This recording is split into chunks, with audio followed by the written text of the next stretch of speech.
Me, not realizing when the song is about to end? Never. Good evening! How you doing? You good? Welcome. My god.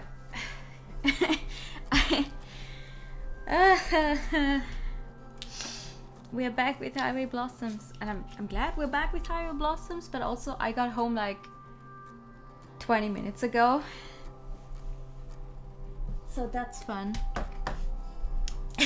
But hey, it is Highway Blossoms time. It is time for me to actually tap into the correct window. There we go. I hope you're good. I hope you're good.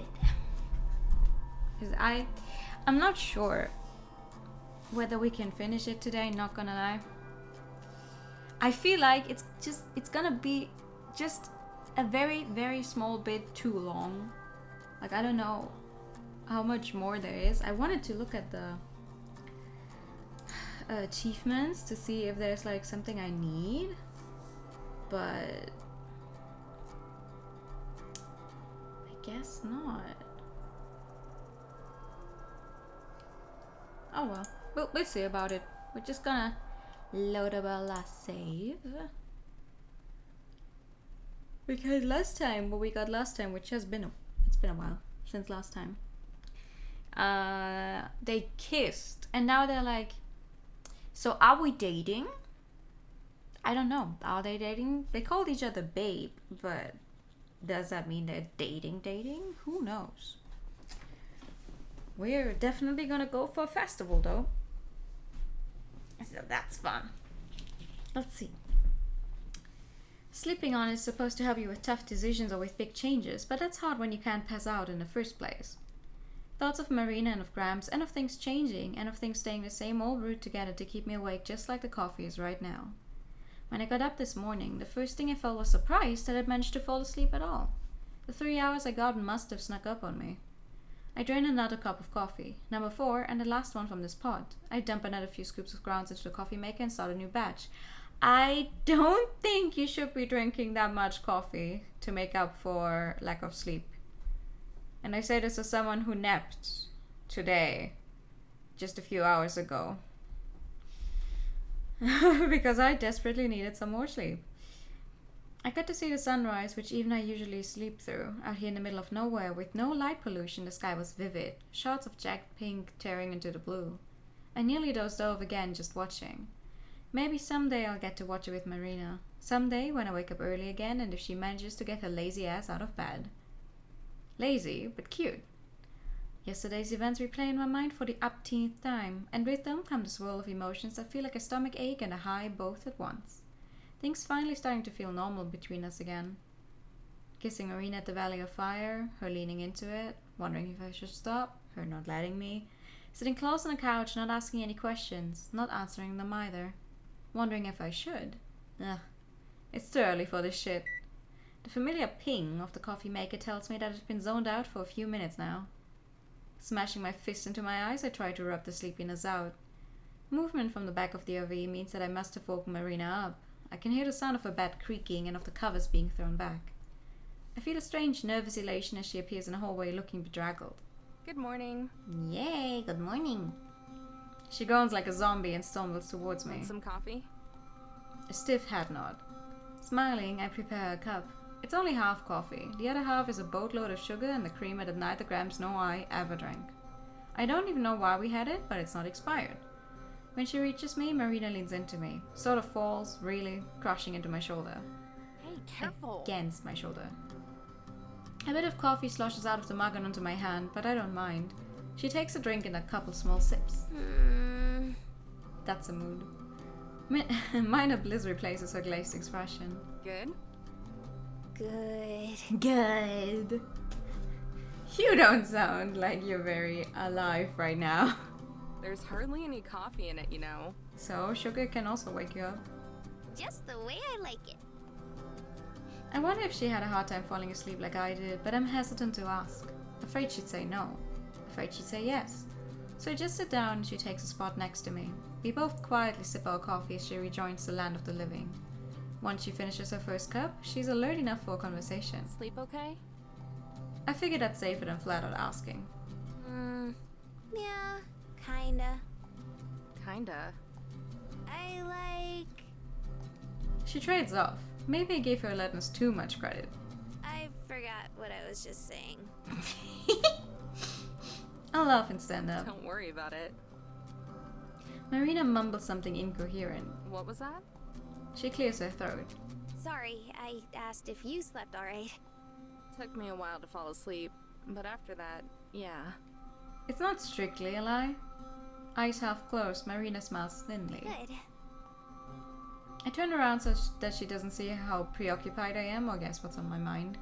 Whatever it is that I'm dealing with, it's not her problem. I don't want her to worry about me. The floor creaks as Marina stands up too, but I don't face her. So, where are we going today?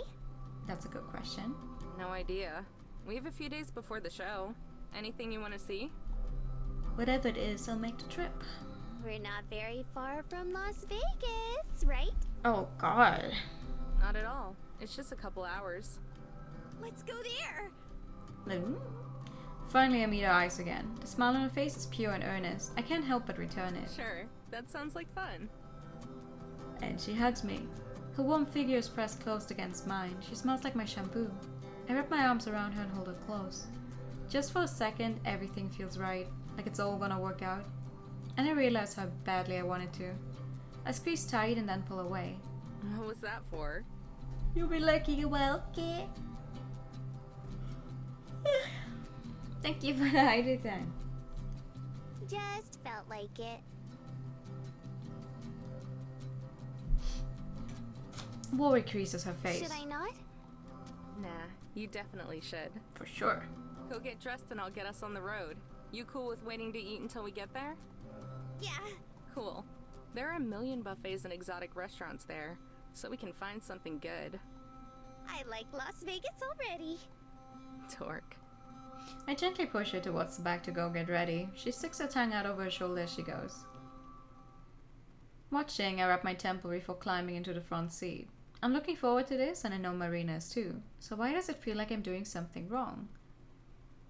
For a long moment, I just press my forehead against the steering wheel, not thinking much of anything. The sound of Marina's approaching footsteps makes me sit up, and I put on a smile as she hops into her spot. Ready? Yep. Yep.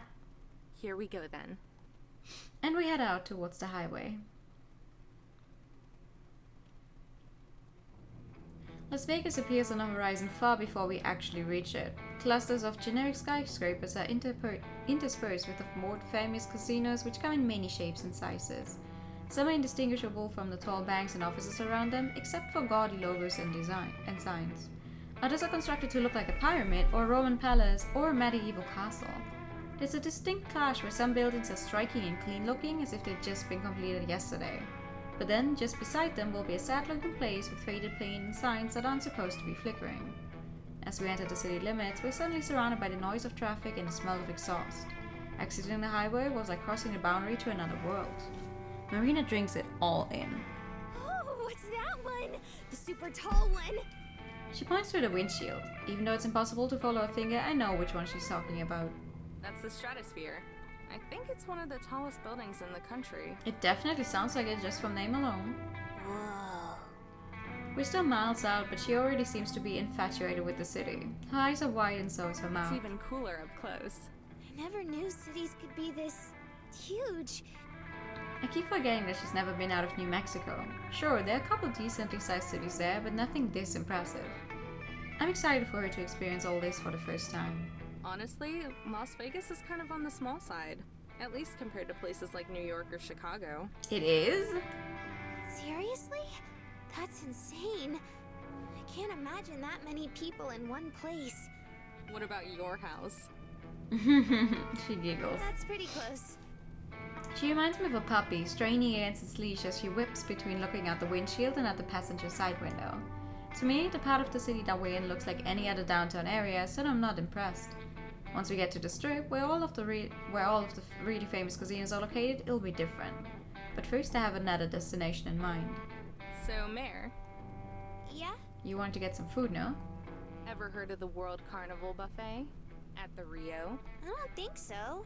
Should I? Well, if you like food, it's Ooh. pretty much the greatest place on earth. They have like everything imaginable to eat. And lots of stuff that you can't imagine either. Some of her eyes get even wider. I wanna try it all. Pretty sure you'll change your mind when you see some of it. But that's the spirit. Are we going there now? Hell yeah, we are. I'm starving. Me too. And she grabs my free hand, the one that isn't on the steering wheel. My heart leaps to my throat. Since we're at a red light, I catch her eye and she smiles, though her face is a little red. I smile back, but then face forward. Our hands hang limply between our seats. It isn't long before our palms are moist with sweat. I don't know whose. Her hand is so soft, like she treats it with lotion or something, but I know that's not the case. Smooth like a baby's. It makes me a little self-conscious of my chewed fingernails and chronically dry skin. Worry that I'm gonna gross her out and she'll pull away or something. Is this okay? Huh? Maybe I was getting a little too distracted. Is what? She raises our linked hands. This. You just seemed kinda... like, I mean, I can not if you... No, it's fine. Seriously. I just have sweaty hands. I'm talking louder than I need to, flustered as I try to backpedal. She doesn't look convinced. Okay, sorry, I'm still... not really. It's fine. You're fine, really. I'm the one who should be sorry. I'm not usually this weird in a relationship. Are you not? Now she looks almost offended. Crap. Not like that. I just mean... A blaring honk from behind reminds me that I'm sitting stopped at a green light. The middle of traffic isn't a place for this conversation. Breathing deeply as we pull ahead, I try to collect my thoughts. Sorry, again. I just have a lot on my mind. Because I like you. I really do. You know that really freaking well by now. She smiles, though she's still looking down, and our hands are still together. And this is such an awkward time and place to be talking about this. So it's my bad if I'm being weird or whatever. But being with a girl I met on the side of the road is a new one. Even for me, you know? Finally, she laughs. Yeah, I guess it's a little weird. I feel like I can still hear a slight quiver in her voice, but I might be imagining it. So I squeeze her hand tightly. Immediately, she squeezes back. I only have a vague idea of the direction I need to be driving. Fortunately, it isn't too long until the Rio comes into view, looming large a few miles away. We pull into the parking lot near the back, where the only open spaces are left. It's pleasantly warm outside. I've heard stories of people's shoes melting on the asphalt during the summer, but for now the weather's perfect. As we cross through the parking lot towards the casino, Marina takes my hand yet again. I can feel my heart rate accelerate, but I squeeze her fingers all the same. The first few steps inside are sensory overload. A million different sounds and a billion different lights all pour from the sea of slot machines. Even at lunchtime on a Thursday, the majority are occupied. We both take a second, frozen in place, to try and process it all. This isn't even my first time in a casino, but I'm overwhelmed just like Marina is. I can see the reflection of a game in her eyes, like a cartoon character thinking of money. Whoa. Yeah, whoa. Is this one of the most popular casinos? No. Not even close. Like, it's big, but it's not the biggest. Whoa. I tug her forward. Come on, we'll have tons of time to gawk with food in our stomachs. The mention of food steadies her steps. Giant overhead signs direct the way to the buffet. They must be visible from any part of the building. If this place is famous for something besides the food, I don't know what it is. We can smell it before we can see it, even despite the stench of cigarettes and B.O.? What's B.O.? That are pretty strong here. It doesn't smell like any one particular food item, but rather lots and lots of them. Guided by our stomachs, we have run towards the buffet. The line to get in is small since we got here so early. Marina hops up and down, trying to peek over the head of the bald guy in front of us. Can you see anything? Barely. It looks like it goes on forever. Good. I practically throw my card at the attendant. It reminds me of paying to enter an amusement park, and I'm just excited. We led through a small gate and into heaven. Rows upon rows of stations form a small maze in a massive room. Deep bins full of food, fried or grilled or baked or roasted, fill nearly every inch of space in each station. Marina and I grab plates from the tall stacks nearby. Meet you in the dining room? She nods, already distracted, and heads straight for the desserts. I load my plate with a slice of prime rib, 2 rolls, and a scoop of mashed potatoes. I pour gravy over them, letting it run down and soak into everything else. for good measure, I also throw in a pair of chicken wings from a nearby basket. They're so fresh that I can see the steam coming off of them.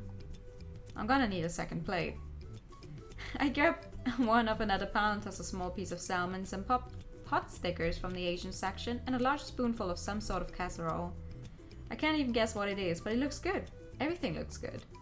Solely because I can't fit more food on my plates, I head to the dining area and pick a seat where Marina will be able to find me easily.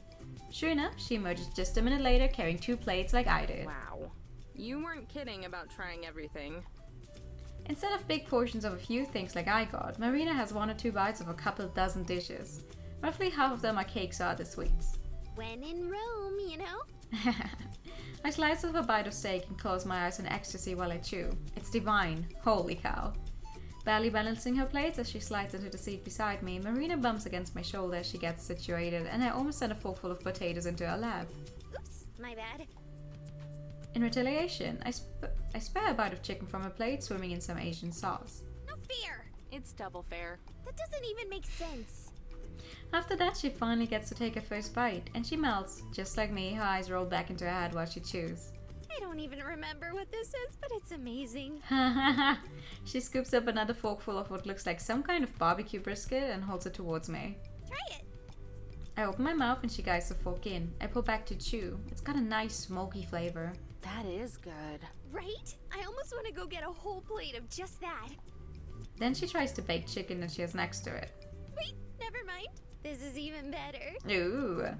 There's a distinct lack of vegetables on both of her plates, but she seems to enjoy everything that she got. Every bite results in some statement about how it's the best thing so far. Did you get any of this? I gesture towards a slice of steak that I've almost finished. Okay, open up. She dutifully opens her mouth while I cut a bite for her. It's the best part, right near the edge where all the flavor is. It's a little awkward to be feeding her like this, but no one pays any attention to us. When she swallows, she sits still. Very slowly, she opens her eyes again. That was literally the best thing I've ever eaten. Damn! You've said that like 20 times so far. But she means it. Every time she means it. It's like everything she eats is just a little better than the last one. I mean it this time. That was illegally good. Now that doesn't make any sense. It makes double sense. Oh, does it?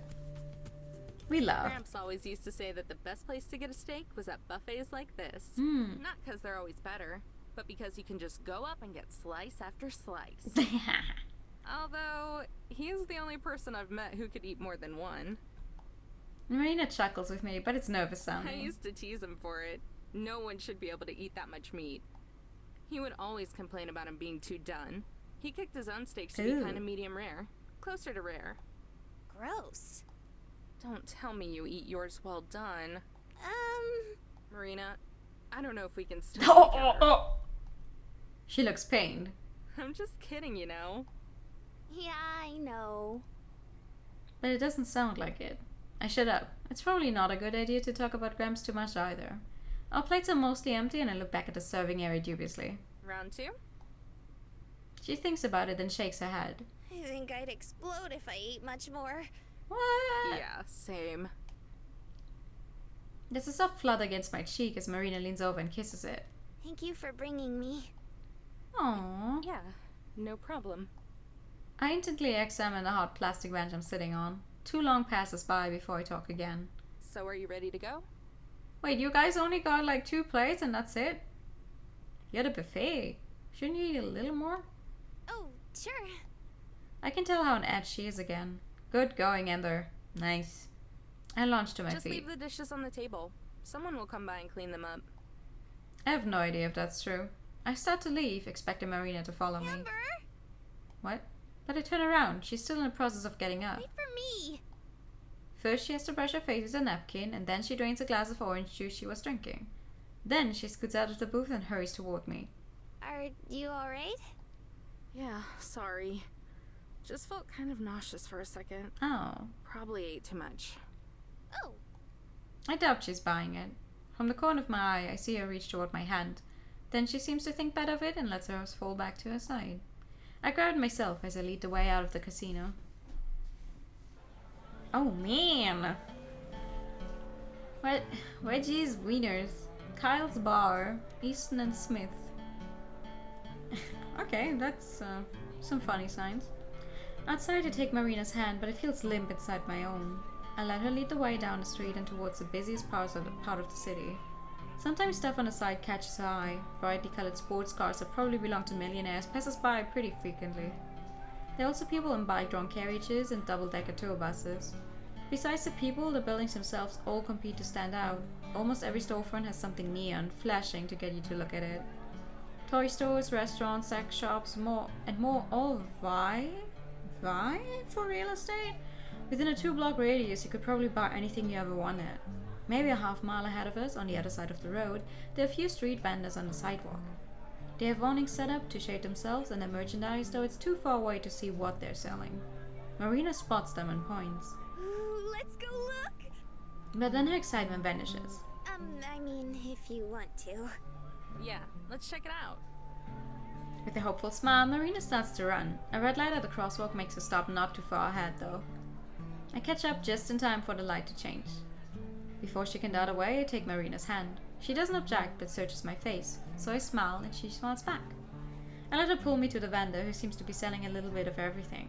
T-shirts cover most of a wire rack that serves as a wall. There are also bins of buttons, keychains and other small trinkets. One bin is full of tiny soapstone animal carvings, and those are what Marina goes for. I ignore the vendor and his Weasley small talk, refusing to be conned into buying tons of junk. After a minute, Marina selects a little stone coyote. I pay $5 for it, practically robbery. We start down the road again, with Marina inspecting her new treasure. Why a coyote? I thought she was the cutest. Look at the way the color changes here. She holds a little trinket up by my nose. There's a spot where the color changes from brown to a milky white on one side of its face.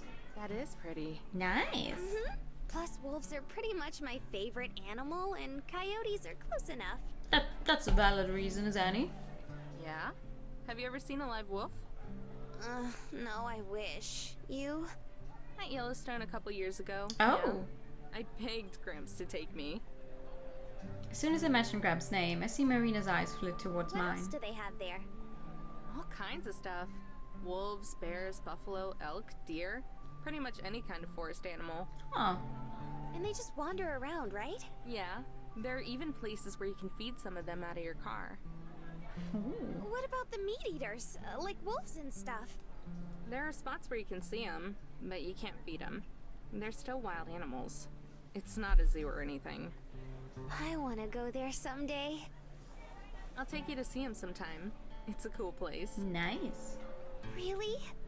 Yeah, sure. I try to play it off like it's not a big deal to me, but talking about future plans, anything that would happen after the festival, ignites that sense of uncertainty in my chest. The way her eyes light up when it prompts to take her both suits and agitates the feeling. No matter what, I'm happy that she's happy. I follow behind as she darts from stall to stall like a hummingbird. They all offer more of the same generic desert-themed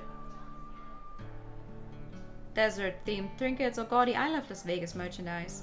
The sidewalks are full of these vendors who shout and try to get the attention of all the dozens of people who pass by. Marina's the only one who gets hooked in, but she doesn't ask for anything else. Maybe there just isn't enough wolf merchandise. Every time she dives in to examine someone's wares, I hang back with my hands in my pockets and watch. Once she's done, we hold hands again. It's a nice cycle, but all that changes once we reach the strip itself, with its eclectic architecture and eccentric population. I point at some of the more famous places like the Luxor, which is shaped like a pyramid, and Caesar's Palace, which looks like it was stolen from Rome.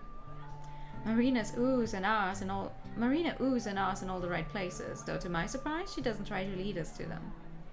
Instead, she seems dead set on taking us further and further down the road of sidewalk salesmen, like she's looking for something in particular.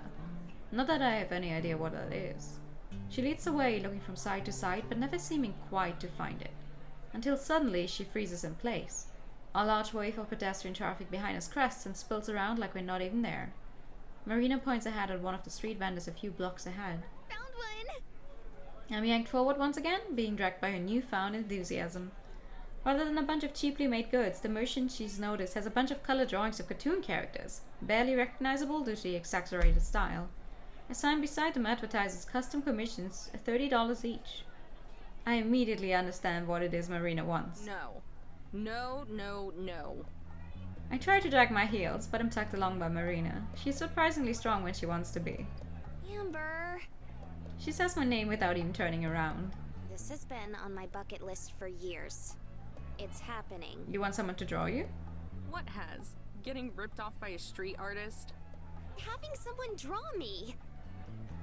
My protest going ignored. I fall in step and accept my fate. The guy manning the booth looks like he's completely out of place. He's wearing a flashy Hawaiian shirt and a baseball cap. When he notices Marina and I approaching, he sits up from his slouching position and grins. Hello, ladies. Hi there. We were interested in having our portrait drawn. We weren't. You were. But I don't protest. I resigned myself to going along with whatever she wanted. Perfect. He frames it with his fingers like he's going to take a picture. Girls, stand right there and get comfy. I'll get ready. He lurches off his wooden chair and grabs a sketch pad and a box of pencils. We'll do you two in color. How's that sound? Great. I just grimace. I'm not fond of having my picture taken, and this isn't much better. I just never feel satisfied with how I look. That's why there aren't many pictures of Grams and me, just a couple. I'll deal with it for Marina's sake. We stand on an awning, though its shade does little to help the heat. Marina shifts from foot to foot while I just wait with my hands in my pockets. Every so often she turns to beam at me, though she doesn't say anything. Jeez, not sure why she's so hyped up, but it's cute. The guy finally gets his stuff ready, all set up on an easel. The piece of paper he's using is almost the size of my torso. Go ahead and scrunch together now. He makes a motion with his hands. Marina stands near me and I wrap one arm around her. Closer. Our shoulders are touching. Closer. Now we're cheek to cheek. Ah, perfect. And he stares at us with a smile for just a second longer than is comfortable. It makes his expression seem more than a little sleazy. Before I can change my mind, he looks down at the paper and starts to draw. We stand there, not talking or moving at all. Once, Marina starts to ask something, but he waves his hand without even looking up. Quiet. If you move, you'll mess it all up. Damn. So she shuts up. I can feel her jaw snap shut since it's smooshed against my own. 50 minutes pass. My mouth is starting to get sore. I didn't have any guesses as to how long this would take, but it's starting to get annoying. Even Marina seems to be having second thoughts. She wriggles, just barely, probably to fight the growing tension in her muscles. Not enough to ruin the drawing, though. From the corner of my eye, I notice a couple of the glances that we get. We probably don't look especially out of place, but more like hapless tourists who get conned into something. I guess we are, to an extent. I wouldn't mind, except that we also look ridiculous being stuck together like nearly Siamese twins. Our artist draws with long, swift strokes. Though I can't see what he's doing, he appears confident. Hopefully the result is worth the discomfort. And the 30 bucks. I'm nearly at my breaking point when he finally leans back and sets his pencils aside. Done! Though this one, for whatever reason, is not moist. Marina peels away from me instantly, leaving a damp spot of shared sweat on my face. I rub at it as I follow her, more slowly, to see the results. As she cranes around the easel to look, I watch her expression go from excited to overjoyed. Her smile widens into a grin as she grasps the drawing in her hands. Amber, look! It's us! She flips around. She flips it around so I can see. Wow! You know, 50 minutes for that kind of thing is really quick, though. It's us. The first thing I notice is my boobs. They're a lot larger than in real life, same with Marina's, kinda. Other than that, the drawing is cartoony. We're recognizable, but our features are exaggerated. Marina's eyes are almost comically huge. In contrast, the buildings behind us in the drawing are sharply defined and realistic. Clutching the paper to her chest, Marina sighs a contented smile. Thank you so much! Hey, getting a full drawn picture in color and everything in 50 minutes? That's really fucking fast. The artist wipes his sweaty palms on his shorts as he stands. My pleasure. And he looks at me expectantly. With a sigh, I pull out my wallet and pass him a pair of wrinkled bills. I pass it to him with a nod. Y'all have a lovely day now. You do. With that, he slouches down again and pulls out a cheap-looking paperback novel. The drawing is still close to Marina's chest like a priceless artifact. Every few seconds, she holds it away from her and grins as she looks at it. That makes it worth the cost. Finally, Marina rolls up the drawing like a scroll and tucks it under her arm for safekeeping. We stand in the shade of the awning while we look up and down the road. We should split up for a little bit. Should we? What? I can't help but yelp. That was the last thing I was expecting. Not for long. There's just something I want to do. And you can't be there. Oh. Why not? Shifting in place, Marina looks away. 'Cause it's a surprise. Mare, no. This isn't some small town. This is Las Vegas. What if you get lost? Or some creeper tries to mess with you? It'll be fine, Amber. There's like 1 million people on this street. Yeah, so? That doesn't mean anything. I mean it. It'll be fine. Right, I keep forgetting that neither of you have a phone on you. There's a fire in her voice that takes me by surprise. There's even a small spark in her eyes, like she's angry. My frown deepens. Seriously, it's nothing bad, I promise. I just want to do something, but it's a surprise for you, so you can't be there. Her face softens. Please, it'll only be a couple hours. A couple hours? Marina, I don't know. Of all the cities to split up in, this is one of the worst. Not only do we not have a way to contact each other if needed, but the people aren't the sort you can trust. If I leave her on her own, there's a good chance I'd never see her again. But the way she stands there, hands on her hips, looking determined, makes me not want to argue. I sigh. Are you sure? Yeah, I mean it. Just give me like 3 hours. That's a long time. You think? I tried to keep it short. In 3 hours, she could be snatched into someone's car and well into Arizona, or California, or halfway to Reno. It's irresponsible for me to let her go, but I can tell by looking at her that I don't have a choice. Okay, fine. But can you at least stay on the street? It's a straight shot back to the Rio where we're parked, and so it'd be harder to get lost. Marina nods fast. That's fine. I already saw where I need to go, but you're not allowed to watch, okay? Yeah. I'll probably just go back to the car anyway. Now she frowns. Isn't there anything you want to see? Not without you. Aww. Aw, Amber. She kicks at the ground. I guess we don't have to... No, go on. What? Just be safe, okay? Don't do anything silly. I guess it'll be fine for a couple hours. She takes a drawing in one hand and hugs me tight. Then Marina leans up and kisses me on the lips. She pulls away before I can get into it. Okay, I'll see you in a while then. I wonder what she wants to do that's going to take her 3 hours. We stand there, neither of us moving. I sigh again, then trudge back down the road. I glance back every few steps, but she doesn't move. Instead, she watches me and waves, probably making sure that I keep good on my promise not to follow her. As tempting as it is, I'll let her go for now. 3 hours can't be that hard, right? Turns out I was wrong. 2 hours of agony. I wander from store to store, stepping in without actually caring what's for sale. The first is a vegan restaurant. I don't try any samples. Just next door is some fetish shop with its windows covered. All the lights inside are colored, mostly red or sometimes violet.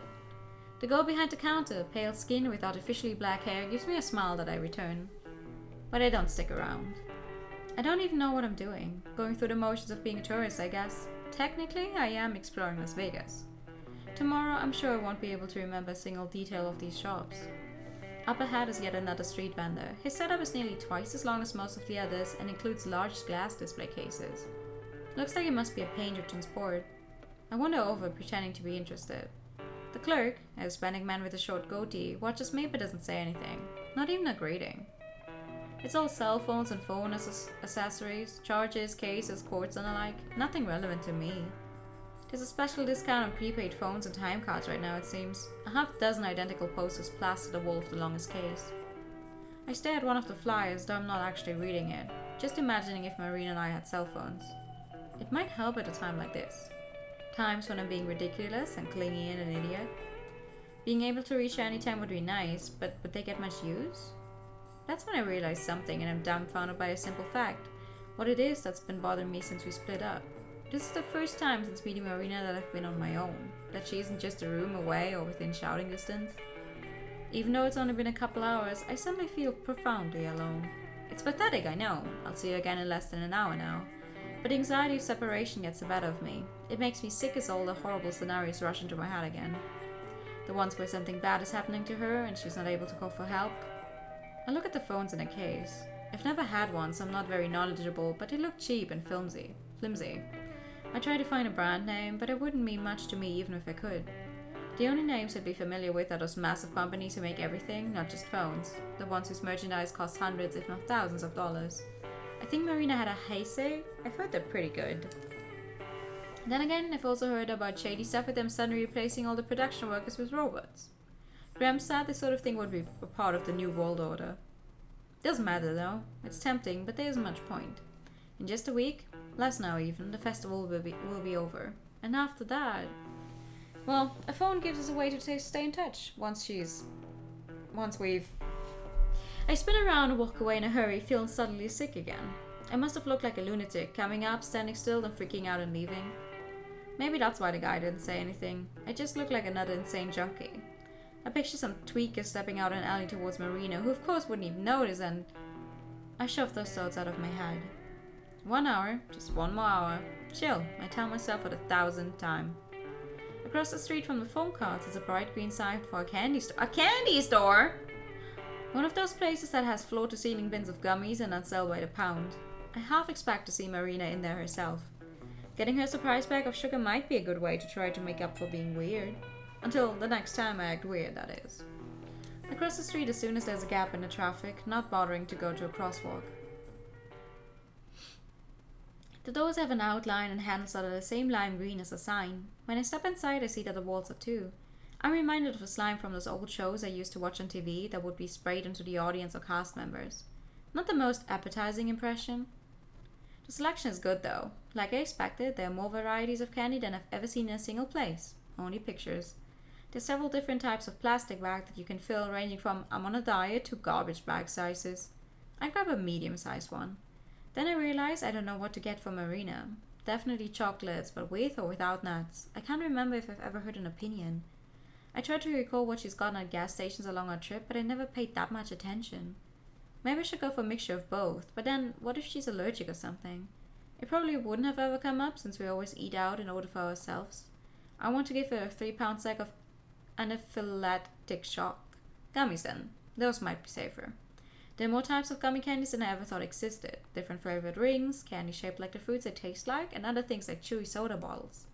For just a moment I wonder about which ones I should pick. I think I remember her saying she loves raspberry. Or was it strawberry? But I think she's gotten strawberry soda before. Not that that means anything. If she's gotten strawberry soda, then she's fine with the artificial strawberry taste, which does not taste at all like straight up strawberries, because artificial strawberry can be horrible, but This is a gift, so I want it to be perfect, not a bag full of things she dislikes. Then I remember, Marina likes pretty much everything. Elated at the simplicity, I dump a small scoop of just about every sort of gummy that they sell. For good measure, I get a second smaller bag and fill it with some molded chocolate balls, caramel clusters, and plain old chocolate chunks. Safe options. I hold the 2 bags over to the counter. There's just one attendant, and she's currently ringing up a mom with her 2 sons. The kids dart around the mom's legs, rattling displays and knocking items off the shelf. No one makes them stop or fix their mess. One of the kids stares up at me and I frown at him deeply. He stops running and hides behind his mom's legs. Good. When they leave, the kid is still clinging to her like a bear cub.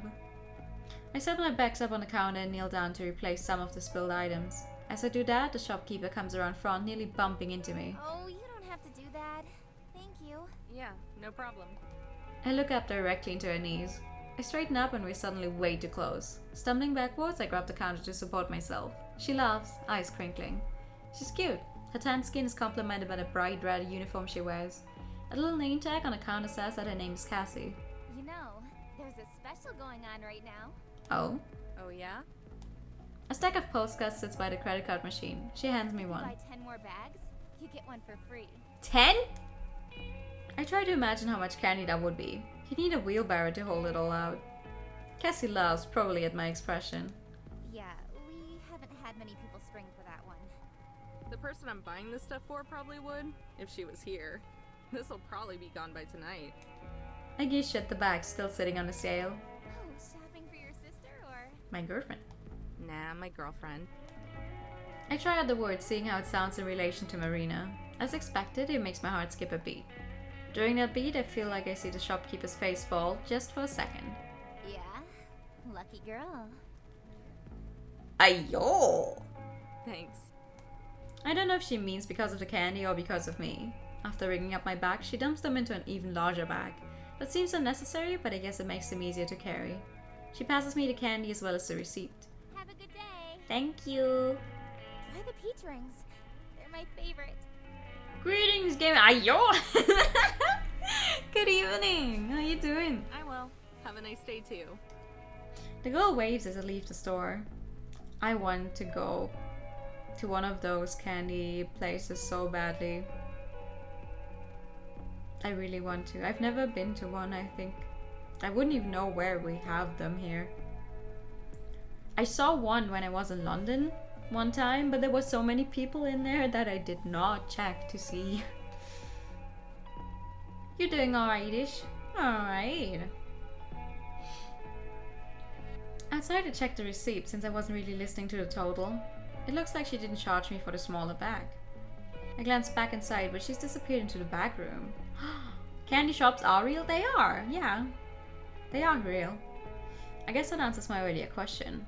Flattered, I head back to the Rio where we're parked. It's not long until I'm supposed to meet Marina, and if I spend too long outside, her presence will melt. They're not only in the movies, no. They're very much real. I'm just wondering like how hard it has to be to keep stock of all of that stuff. Because it's all just junk food, basically. Walking back to the casino where we parked is way faster than leaving it was. That's probably because I'm still missing the human pinball, so I'm not held up every time we pass a shop. I say that, but of course I'm eager to see her again. In some parallel universe where I hadn't met Marina, I might have stuck around at the candy store to chat for a longer time. But unfortunately for Cassie, I already have someone. The parking lot of the Rio has filled up even more. Getting out of there is going to be a pain, since there wasn't a whole lot of room to begin with. I make my way to the RV and let myself in. It feels like an oven, and the first thing I do is turn on the AC. I set the bags of candy down on my bed to inspect them. As I'd feared, the chocolate is slightly melted, streaking brown against the clear plastic. It's not too bad though, and a couple hours in the fridge should have it good as new. I'll leave the gummies on the counter since I didn't suffer as much on the walk back. Marina and I are supposed to meet up here in about half an hour. Since it's so soon, I may as well just wait in here where it's comfortable. Where the music gets so good, right? I really like the OST this game is going. There's some parts where it's just no music at all in the background, but every time it does come up, it's like one banger after another. I lay down on my bed and try to read that book Marina's been sucked into for a few days, but I can't stay focused on the words long enough to process them. It doesn't take long before I give up and set it aside. Now I just stare up at the ceiling. I used to do this most nights when I couldn't sleep. After Grams passed, but before I met Marina. It wasn't that it comforted me or anything, but the amount of effort it took to not think of anything usually led to me falling asleep without realizing. Instead this time, I let my thoughts wander.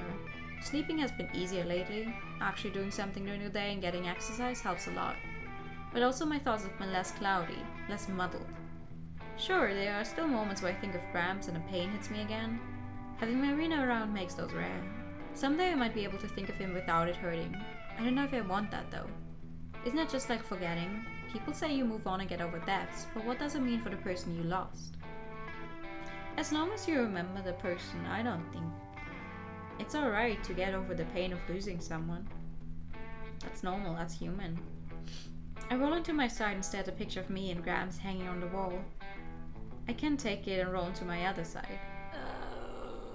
What sound is that? Groaning to my pillow is cathartic. Without Marina here, I can be as loud as I want. To my surprise, no tears come. Anyone walking by outside would probably think I'm dying or in pain, but I don't care. Alone time has its upsides after all. Grieving is complicated and exhausting. Sometimes I wonder if I'm even doing it right. There must be something wrong with me if I don't even want to get over Grams. I stood up, still hugging the pillow to my chest. It's not on Spotify? Aww. Marina will be back soon. Maybe I can talk about this with her. As I think that, I feel a stab of guilt. It's not her problem. It's something I have to deal with myself. I force myself up and over to the driver's seat. I'm not going anywhere, but I can listen to music and watch for Marina's return. I stick in the tape and kick back. A few songs pass by. It's been 20 minutes or so. I start to scan in the parking lot looking for a familiar red hair. Red? I'm sorry, what part of her hair is red? The tape ends. That's okay, it was a short one. I replace it with another one chosen at random. Still no sign of Marina. I get up and check the clock. She's about 10 minutes late now. Maybe the clock is off somehow? I hop out of the RV and ask someone for the time. It matches up exactly with what the clock said. Worry begins to tighten my stomach, but I force myself to calm down. It's Marina, it's only been 15 minutes. Most likely she got distracted and is on her way right now. 5 more minutes pass, I begin to pace back and forth. Should I go look for her? I have no idea where to start though. And if she got to the RV and I wasn't there, then she might go looking for me instead. No, I have to stay and wait. Another 10 minutes. She's half an hour late now. I'm so buying her cell phones. As soon as she's back here, we're going to the guy on the street and we're getting prepaid phones. From a few streets away, I can hear the sound of a siren, a fire truck or ambulance or something. The knot in my throat feels larger. I cough, just to relieve some of the tension. I have to go look.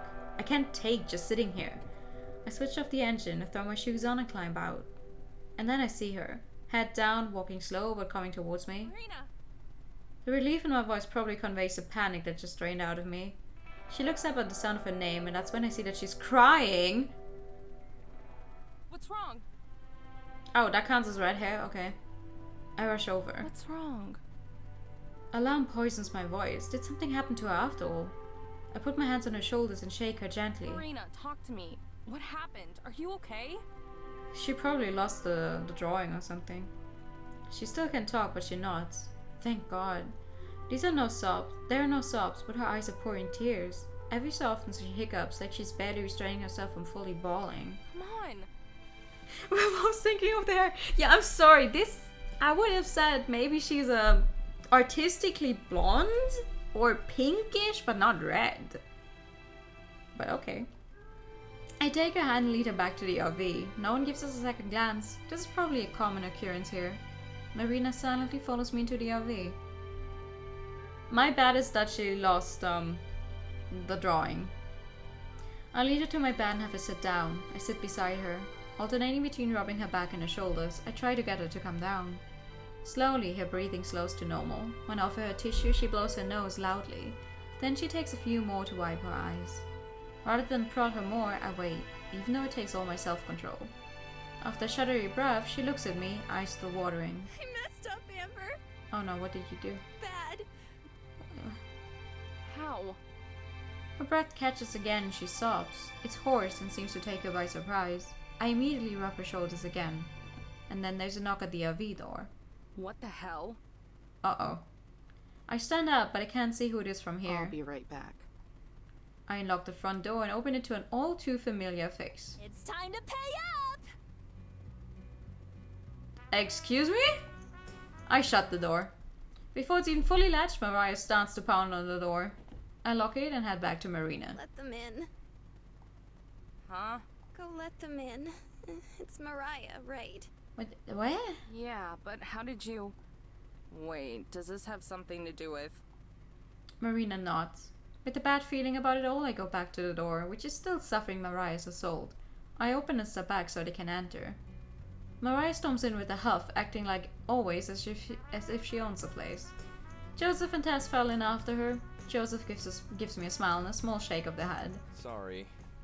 He says it so quietly that I don't think anyone else hears. I figure I'll find out why he's apologizing here in a second. Like a conqueror, Mariah marches over to Marina and jabs a finger in her face. Time to pay up, ditz. Excuse me? In 2 large steps, I move between the two of them. Okay, what the hell happened? Didn't you hear? I was about to, when you attacked my front door. Well, allow me to deliver the bad news then. Sis stole Marina's gold. Huh? What? Did not! It's impossible to figure anything out. Marina's trying too hard to talk, and Mariah's just yelling nonsense like always. I turn to Joe, who's keeping a safe distance along with Jess. Can you please explain? Sure. Mare ended up making Marina a bet for all the gold, which she lost. It was a pretty silly thing, and I told her just to let it go, but here we are. Amico clouds amused and disgusted that Joseph uses the same nickname for Mariah that I do for Marina. Come to think of it, I'm not sure that I ever noticed how similar the names are. No, but I was about to say, it's like, that is the same nickname. That's confusing. A bet's a bet, and she lost fair and square. I don't think it was fair. The odds were kinda in your favor. I turn to Marina, the only person whose opinion really matters to me. Was it fair? Slowly, she nods. What game did you play? Poker. Poker! I glared at Mariah, who at least has the shame to look away. Anyone who spent more than a minute around Marina would know that there's no way she could keep a straight face. I sigh and sit down on the bed beside Marina. I wrap an arm around her. She leans into me, eyes moist. You know you can only take half the treasure, right? Marina and I split it equally, so she couldn't bet away my half. That wasn't the deal! That's not my problem. That's the only deal she could have made. But I'll bet you my half against hers. Amber, no! I squeeze her affectionately, but I shake my head. It's fine. I stand and go to where we've been stashing the gold. I pull out the box of nuggets and open it so Mariah can see. Her eyes light up and she licks her lips. I snap the box shut. Fine, but we're not playing poker. Oh yeah? What game then? She thinks about it for a moment. Blackjack. All in, baby! Seriously? Blackjack is more about luck than it is skill. I'm not that great at poker though, so blackjack might be the most fair game we could play. Go big or go fucking home, for real. I wonder why Mariah suggested it though. Maybe she expects me to win at poker. If that's the case, then the mind games have already begun. Fine. It's a bet. Marina stopped crying. Her breath still comes in little spurts, but she's mostly in control of herself. She tugs at my shirt. Amber, really? You don't have to do this. I screwed up. So? It's okay. I'll fix it. That's what I'm here for, right? Aww. I can't read the look on her face, the one that vanishes after a split second. Okay. Facing Mariah again, I put the gold away. Where will we play? There's not enough room here. There's like 5 family casinos around, you know? There's a casino close by. Down the street from this one. We can do it there. I'm not old enough to gamble. Not legally, at least. Oh. She shrugs. Doesn't matter. This place won't check your ID. Probably gonna be closed within a year. Wait, when are you allowed to actually gamble? Because you're not... Gambling is not allowed at all here, so I'm already surprised it's like a legal thing in the first place. I don't like the sound of that. I feel like I'm being set up. It's true. It's where we played. Oh. Really? Yeah, they had like party rooms that were empty. We just used one of those.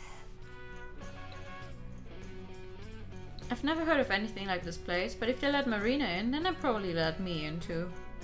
I also feel bad about playing with cards that I know Mariah won't have messed with. Fine. Tell me how to get there, and I'll meet you in a little bit. Maybe it's 21. It's like you have to be 21 to legally gamble or something. She gives me directions as well as the name of the building. Worst case, Marina can probably help find it. Maybe. I count up Marina's half of the gold and put it into one of the boxes before handing it to Mariah, who snatches it from my grip. Same as drinking age, so 21, okay. Enjoy, because this is the only time you'll get to touch the treasure. I mean, makes sense. It makes sense. Like, you're allowed to drive a car with 16, but you're only allowed to drink? But at least you're only allowed to both drink and gamble once you're, like, an adult. With a final sneer, Mariah lets her troop out of the RV. Joseph still looks pretty sorry about the whole thing. The door slams shut and we're left in silence. I look at Marina, she looks at the floor. I'm really sorry. How did you even come up with the idea to gamble against her? I'm not even that upset. Compared to all the 1,000,001 awful scenarios I'd concocted, this is pretty tame.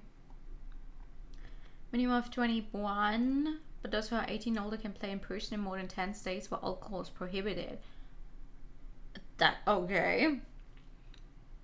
You'd be a fool to think America makes sense. That's for sure. And now Marina, it's not that shocking either. So I'm being honest when I smile at her. It's okay, really. I'll go win back your gold and then we can get out of Vegas. She sniffles. Seriously though, what were you thinking? I was just so surprised to see them here. I thought it must be fate or something.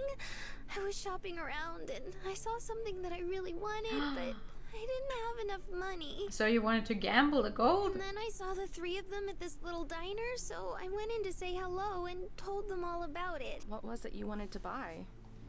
It's a secret. I Oh, wanted to it's a show surprise. it to you. But Anyway, then Mariah made me that bet and I don't know, Amber. I guess I just got so excited about it that I didn't really think. Like, if you'd been there, you would have beat her no problem. I don't even think she's very good at poker. It's just you're very bad at poker. It's just that Yeah. I'm kind of bad at hiding how I feel. I don't know how to play poker. I wouldn't be able to tell what hands are good and what are not.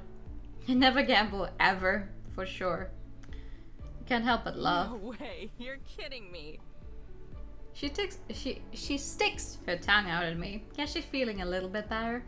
Really, though, what if you lose to Mariah? I won't. Then I lose. It won't happen though. Are you good at blackjack? Can you even be good at blackjack? I mean, depending on how long it goes, you could go and see... Wait, do they take back all of the cards every time? Or is it like, oh, once a specific pair of cards has already been dealt, it like goes to the side? So technically, if you counted the cards that have been dealt, you could go, oh, there's only this and that many cards in there, so there's only a, I don't know how high chance. You can only control your bets. A lot of it's luck. There's stuff you can memorize, like card combos, but I don't know any of that. Love me some card games, never bet something of value, for sure. Like, playing for fun is all good. Or like, I don't know. Like, if you're playing with friends and betting for some food, it's like, oh, okay, I'm betting 3 fruit gummies. I don't fucking know. Like, that's fun stuff. But don't bet any real money or something. What if Mariah does? I doubt it. She would have played that against you if she did. Easier to make it seem Thank like you for you're the just kinda overtime. lucky, instead of her taking advantage of Thank you you. for the pet. She didn't take... Bullshit, Mare. She might not have cheated, but she still should have known better. Marina frowns and looks at the floor again. I can tell if I'm helping or not. Then I remember the candy I bought her earlier. It had totally slipped my mind over the last hour. Oh yeah, I got you something. To try to say sorry for being so weird lately. Even though I've already said that too. I grabbed the bag of chocolates from the fridge and the gummies from above it. Eyes wide, Marina holds them to her like babies. Amber, Her eyes start to water again. thank you so much. If you win, I'll buy you dinner, but that's about it. Yeah, they're like... Hey, Just fun no more stuff. crying. This wasn't supposed to make you cry. These are happy tears. She giggles, but that doesn't stop 2 tears from running down her face. Sorry. I'm crying a lot. Kinda, yeah. Marina laughs again. She unties the gummy bag and digs around in it. The chocolates got a little melted on the walk back, but they've been in the fridge. They look just fine to me. Nice. She pulls out a few gummy soda bottles and then offers me the bag. I don't want to take too much, but I do find one of the peach rings the cashier recommended. It really is good. Sweet, but in a mild way. It actually tastes like peaches. Honestly, though, those peach rings, they are good. I like those as well. Are you ready to go? Marina spins the bag to twist it, then ties off the top. Yeah. Alright. I vaguely know where the casino Mariah mentioned is located. We passed it earlier today, but I didn't pay much attention to it. As we load out of the RV, Marina's dragging her feet. Do you want to wait here? I can just go take care of this and then come back. Nah, let's go. No way. I don't want to split up again. After I look up, I take a hand. Since I'm in the lead this time, the walk isn't as slow. With the evening approaching, the temperature's gone down. At the same time, traffic is starting to build up. In a few hours, it'll look like an entirely different city here, once all the lights come on. The view of a big city at night, far in the distance, has always been one of my favorite sights. I can remember staying up late when Grams and I were on the road so that I could press like a stick against the window and look. There's all postcards of New York and Atlanta and other places all lit up because it's so pretty. We've got a couple hours until then. Neither Marina nor I say much while we walk. Even given the situation, it doesn't feel as awkward as some of our quiet times before. Soon we reach the building Mariah described. That's the place? Yeah, this is it.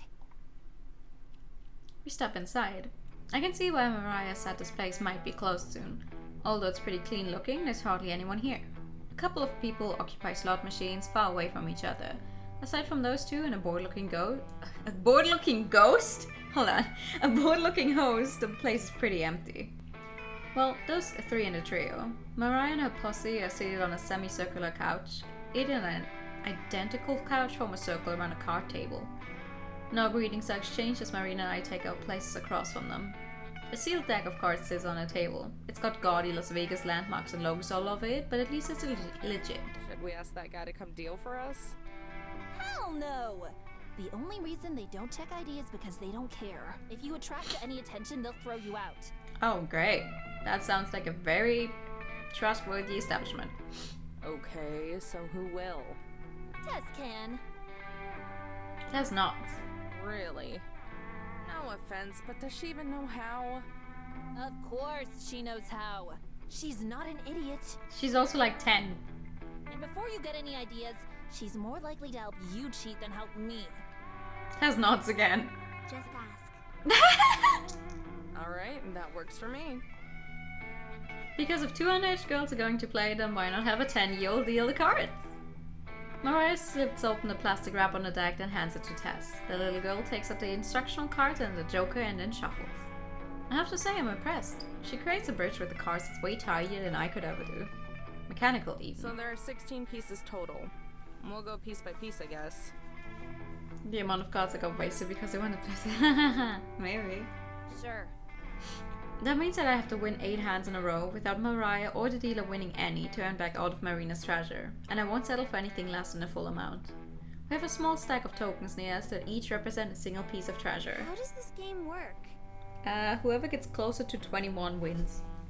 Basically, you try to get the cards in your hand to add up to 21, or as close as possible without going over. Whoever's closest wins that round. The dealer can win too. We all get 2 cards. Then, you can stand, which is where you don't take any more cards, or you can hit, which is where you draw another. I'm very grateful that they explain it though. That sounds really easy. I guess. Like I said, it's mostly luck. Shut up. Time to play. I flip her off, but don't argue. Alright. Tess deals us the first 10. I stand while Mariah hits. I don't expect her to beat my 18, but she lays down a 10, a 3, and a 6. Damn. Tess slides her 2 tokens. Ooh, 20. On the next round, I beat her. I win the next 2 rounds after that, but then the dealer wins and we have to start over. Thank you for explaining the rules, game. Yeah! It's like, even if it's something that most people would know, it's nice if they just take the time to write like 2 sentences shortly explaining it, so even if you've never heard of blackjack before, you would be like, ah, okay. The game drags on for a long time. Joseph has fallen asleep, head lolling backwards over the couch. Even Marina, who has both her honor and money at stake here, is starting to fidget. We've been playing for close to an hour. She doesn't complain at all though. After a while, even Mariah and I are starting to get annoyed. She sighs and shifts irradiantly while I debate what to do. And when she takes her time thinking, I bite down the urge to say something snarky and hurry her along. Once Tess wins again, we're both sitting at 3 pieces each. Mariah wipes her palms and clears her throat. This is taking forever. It sure is. Yep. But if you're saying we just call it here, the answer is no. No. Let's just go all or nothing. One final hand. Huh? Then you won't be able to say I cheated or took advantage of anyone, and I can finally relax with my treasure. I think about it. One more hand, huh? The odds are probably better than if we were to sit here all night. Maybe. I'm not good enough at math to calculate. That is a fucking mood. Chess is hard to explain that quickly and surprised me how many people don't know chess. Hi! I'm one of the people that doesn't know chess. I know that the small ones in front are allowed to walk like 2 steps on the first time, but after that they're only allowed to walk 1 step. And that's like about it. And that the queen can go wherever she fucking wants. It would be possible that we're here until the festival comes around if we kept going back and forth like this. I look over at Marina, whose interest has been piqued again. What do you think? Piqued!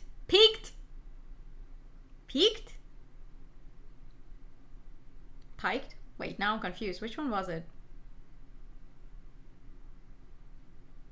I'm not doing this with chat without chess. No. don't do it. I'm just saying, like, I'm one of those people that don't know chess. She gives a long thought, her face betraying nothing. Then she shrugs. I have no idea. Right then. Fine. All or nothing. Mariah's not satisfied. Deal 'em, kid. Tess passes out our cards. I pick mine up, holding them so only Marina can see. A 9 and a 7. Not awful, but not great. 16, huh? Tess is showing an 8. I try to gauge some sort of reaction from Mariah, but her face is totally expressionless. No wonder she beat Marina at poker. Amber? I think that's the first time she's ever said my name. It sounds weird coming from her. I'll stand. If I were to take a hit and draw another card, there's a pretty good chance it put me over blackjack, and that would be a loss by default. Sis? Hit me. Tess slides her another card, then flips on over the whole card. It's a 4 for a grand total of 12. That means we still beat her at least. Let's see. Oh, I lay down my cards and wait for Mariah to do the same. Except she doesn't. She just looks at my cards, flat on the table, face stony, mouth silent. Please don't tell me it's gonna be... No, please don't tell me she also has 16. Then she makes a sound of disgust and stands as she flings her 3 cards towards the table. I flip them over to see a 3, a 2, and a 10. Woo! We win! That's all I say. Marina looks at me, then at the table, then back to me, making sure she heard me right. We did? Yeah. Yeah. The total of her hand was closer to 21 than hers was. Let's go, baby! Strangely, I don't even feel excited. Not about the victory, which is nice, or the fact that it came over Mariah, which is nicer. I just feel relieved. Marina squeals and then explodes towards me, half leaping, half tackling me to a hug as I nearly fall off the couch. She plants a large kiss on my cheek and then travels over to my mouth. Oh God, Amber! I was so worried. Yay! Thank you! You're the best! Her praises are dotted with kisses all over my face. Joseph, woken up by the commotion, looks away with a blush. Tess, on the other hand, stays at us, creepily apathetic. I separate myself from Marina and stand out. Mariah's already traveled halfway to the door, not saying anything in her defeat. The little wooden box of gold sits abandoned where her arm was. I check and count the pieces of treasure. They're all there. I start to move towards Mariah to say something, but Joseph clucks his tongue. I stop. Don't worry about her. She's always like this. Sorry. Not sure what else to say, a half shrug, which is hard since Marina still clings to my arm. Don't be. Better things work out this way. Come on, kiddo. He takes Tess's hand and they start to follow Mariah, who's left the building. Please take care. Bye! You too. See you later. I like that we keep running into them despite something like Vegas being a big ass fucking city. Once they leave, I look down at the mess of chips and cards on the table. Someone will come by and clean them up. Are you sure about that? Marina tucks on my shirt. When I look at her, she kisses me on the lips again. For the first time today, we stay like that for a long time. Not caring about how many stares we might be getting, though it can't be more than 3. I can still taste the faint saltiness from her tears. I feel her lips curve into a smile even before we pull apart. Thank you. Seriously. Stop talking to the asses that stole both your car and all your belongings, right? It's like, sure, I guess, they're nice people, kinda, but please don't forget that they took apart your car. I know I'm always saying thank you and sorry, but I am sorry that I screw up so much. You're fine. Don't worry about it. It all worked out, right? Yeah, but only because you were there. I don't know what I would have done if you weren't. Well, if I wasn't, then you wouldn't be either, you know? Mm-hmm. I mean as a joke, but she doesn't laugh. Just leans into me. I know. Then we kiss again. We must look like perverts, just standing in the middle of a casino making out. You ready to get out of Vegas? Oh, for sure. Definitely. But, one thing first. Well, like so, damn. What's that? Can we get something to eat? I was hoping you'd say that. I saw this Chinese place earlier Ooh. that smelled amazing. Chinese place? Sound good? Yeah. Mary. I also had Chinese earlier. It was good. Hand in hand like always, we leave the casino and make the quick walk to the restaurant. I come across it while waiting for Marina before. All along the strip, more and more lights are coming on. It's hard to tell that it's getting much darker out because of how much artificial light there is.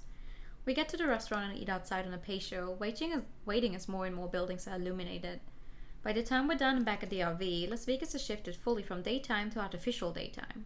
Before we buckle in, I pull back all of the curtains. Make sure you get a good spot by the window. You're gonna want to see this. Oh? Oh! It starts slowly. Just a few lights and apartment windows coming to life or lonely street lights flickering on. I drive slowly so as to keep us here longer. Beside me, Marina shifts impatiently but doesn't say anything. By now she knows when I'm being serious. I know she won't be disappointed. Hat patio? Okay, sure. A patio then. Thank you. As more and more lights flare up across the skyline, I can see Marina shift to get a better view. I smile to myself. This is what I was waiting for. That's a very, very nice picture. SUG. Super. Thank you for the pat. It's super cute. What she was waiting for, even if she didn't know it. Las Vegas lights up like a forest of Christmas trees, glimmering orange and yellow against the muddy blackness of the night sky. The further away from the heart of the city we get, the more of its gorgeous sprawl we can see. Soon it's so immense that the entire world seems to be awash with forced color. I ignore the signs that will lead us all the way out of Las Vegas and instead cruise along the streets that will let us admire for longer. Marina's head slowly turns with every bend in the road, her gaze magnetically fastened to the city. Skyscrapers zoom by, each one another pillar of light. The casinos, which have gaudier decorations, making an exotic contrast to the mundane office and apartment buildings. Marina drinks it all in like water out here in the desert. Light from the window frames her face, and I remember how I thought of her as angelic back at Zion. Now the word is even more fitting because of the way her open-mouthed smile enhances the effect. She catches me watching, and for just a second, that smile is directed at me. Then she turns back to Vegas, which is finally starting to recede as we head out of town. She's silent until long after it's faded from the rearview mirror. Then she clears her throat and finally looks at me again. We're going back one day, right? Yeah! Sure, if you want. Good, because we didn't even get to do like a nickel... Quarter. A quarter of the super cool stuff we should have done. Oh yeah? Like what?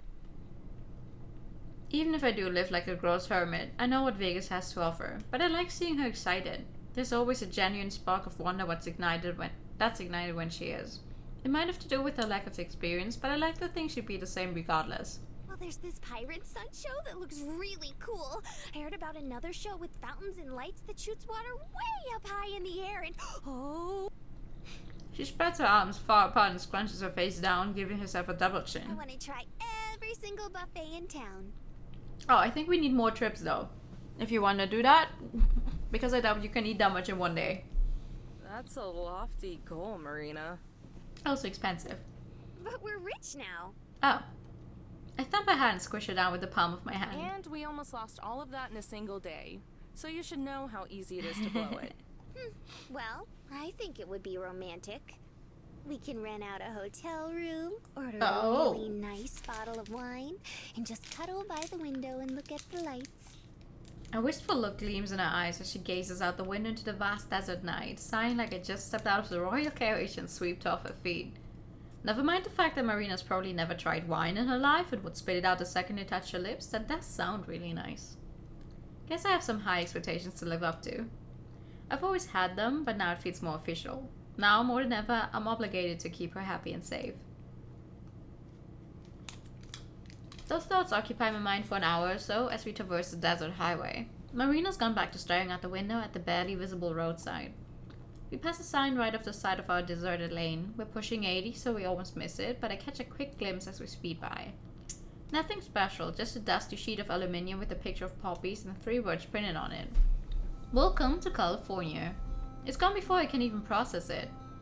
Huh, I guess we're in California. It doesn't look like Marina noticed, and why would she? We've passed several state lines, it was never a big deal then. No welcoming party or even a government checkpoint, and that suits me just fine. She hasn't brought up her surprise anymore either. Whatever it was, probably better to just let her forget about that. But it doesn't mean the day's over yet, and the places that Giza would always yak on about might as well be stapled onto my brain. Hey, you trust me? What? Her head pops up and she turns away from the window, answering without delay. Of course I do. Neither of you is allowed to drink. Also, wine? Why? Just checking. And that's that. No more questions, just blind trust. I continue driving, eventually branching off onto an exit. Another thing I don't think Marina notices. Soon, budding lights start popping up in the distance, typical yellows and whites barely hovering above the road with one exception. Towering on the horizon, outlined in neon red with digital numbers climbing towards the sky, is a giant monstrosity of a thermometer. Thermometer. It caps off above the middle, reaching temperatures all the way up to 62 degrees. I don't know how much that is in Celsius.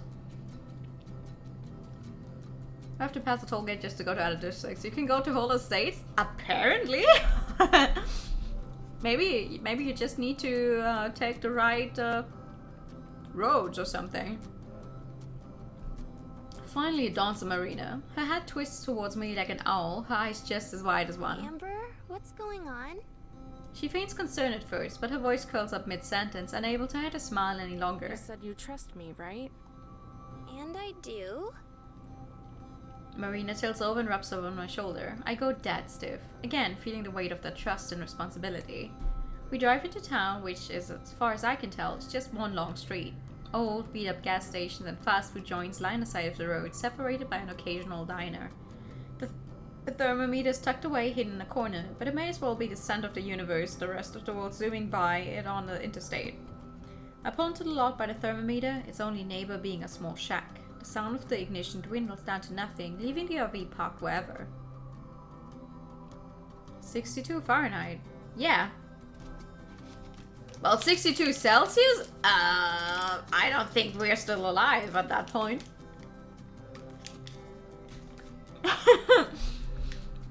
I'm the first one to get out, craving the sweet stationary concrete as I stretch my legs. Wobbling in front of the thermometer, I flop my hands at my sides, doubting our arrival. Here we are, the world's tallest thermometer. Oh, the thermometer? Thermometer? You'd be alive just cooking. Yeah. 16. Oh, that's not very hard then. That's my problem with Fahrenheit. Like, I will read those numbers and my first instinct is like, whoa, that's so hard. And I was like, what? 16? That's not a lot. Marina steps out of the RV, eyes sparkling, mouth wide open and all. Her face frozen in time, she reaches into the motorhome and pulls out her camera, a single flash shooting out from it as she winds the camera for the next shot. I thought you might like it. A smug grin finds a home on my face as I revel in the pride and satisfaction of knowing I did something to make her smile. Except, she's not smiling, she's staring. Not at the thermometer now, but me. A near lifeless gaze, cloaked by the dimming headlights of the motorhome. Marina?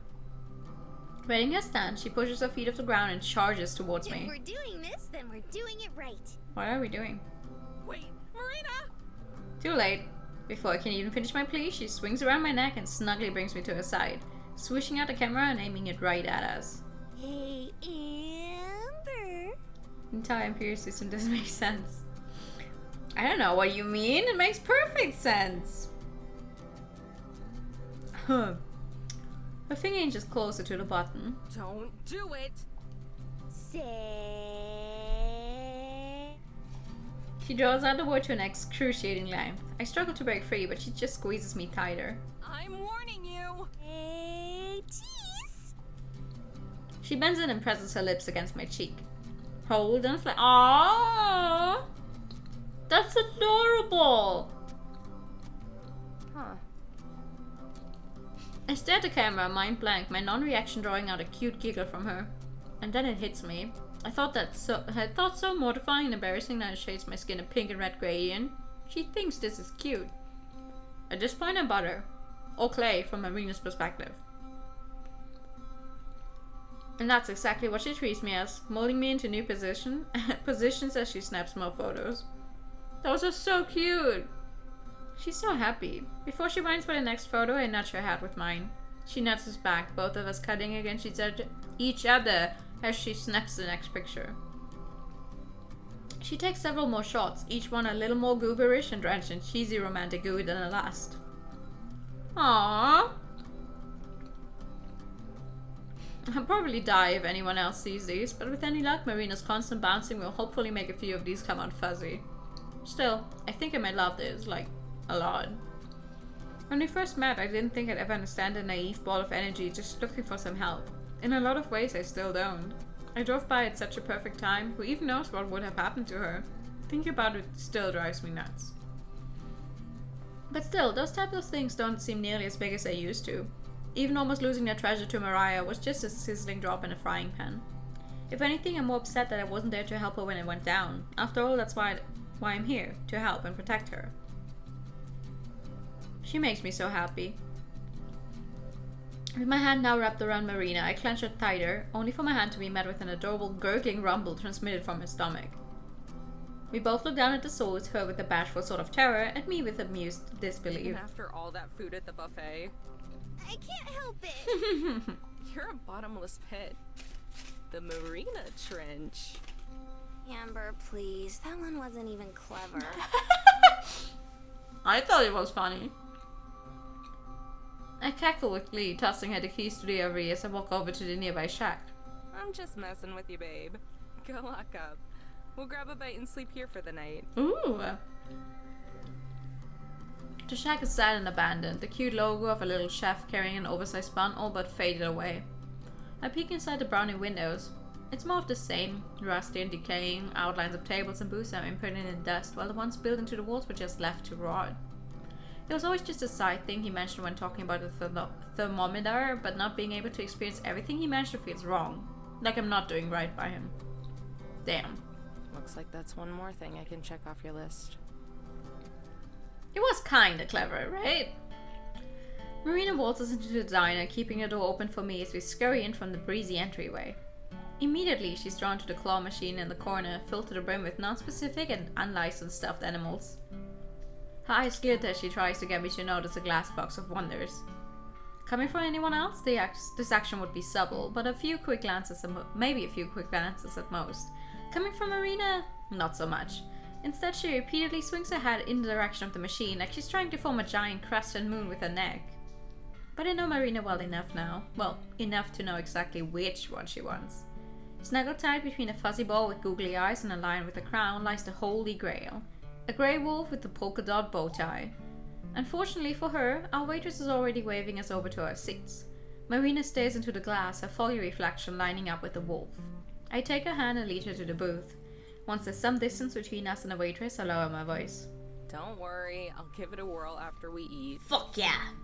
Marina, however, can take a hint and blurts out her response, alerting every worried soul in the diner. Whoa, you actually know how to win at those? I've never been any good at them. A counter line with jumbo clones turns around and glares at us before shaking their hats and returning to their meals. Oh well. Of course I do. You know how many of these diners I went to as a kid? When you eat at the same place almost every day, you get good. Fast. Oh. Wow, you're like a claw goddess. You haven't even seen her in action yet. Marina ogles me like the claw goddess I am as we take our seats at the booth. I gladly accept the glory and praise. The waitress flops the menus on our table and silently waits for us to order our drinks. Just coffee for me. With her eyes glazing over, she turns to Marina. What kind of shakes do you have? The waitress reaches her wrinkly hands across the table and tosses a dessert menu in front of Marina. She flips through the menus and strains her eyes shut, focusing on what very well may be the most important decision of her life. Amber, you got coffee, right? Right. Then that's what I'll get. What? Ugh. Overflowing with certainty, she stares at the waitress and gives her direct, confident command. I'll have the coffee shake. Extra whipped cream. Aha! The waitress doesn't even bother to write this down, instead dragging her body back to a tomb in the kitchen. You know that shake isn't gonna taste the same as my coffee, right? It's just gonna be a ton of ice cream and cheap coffee flavoring. That sounds good.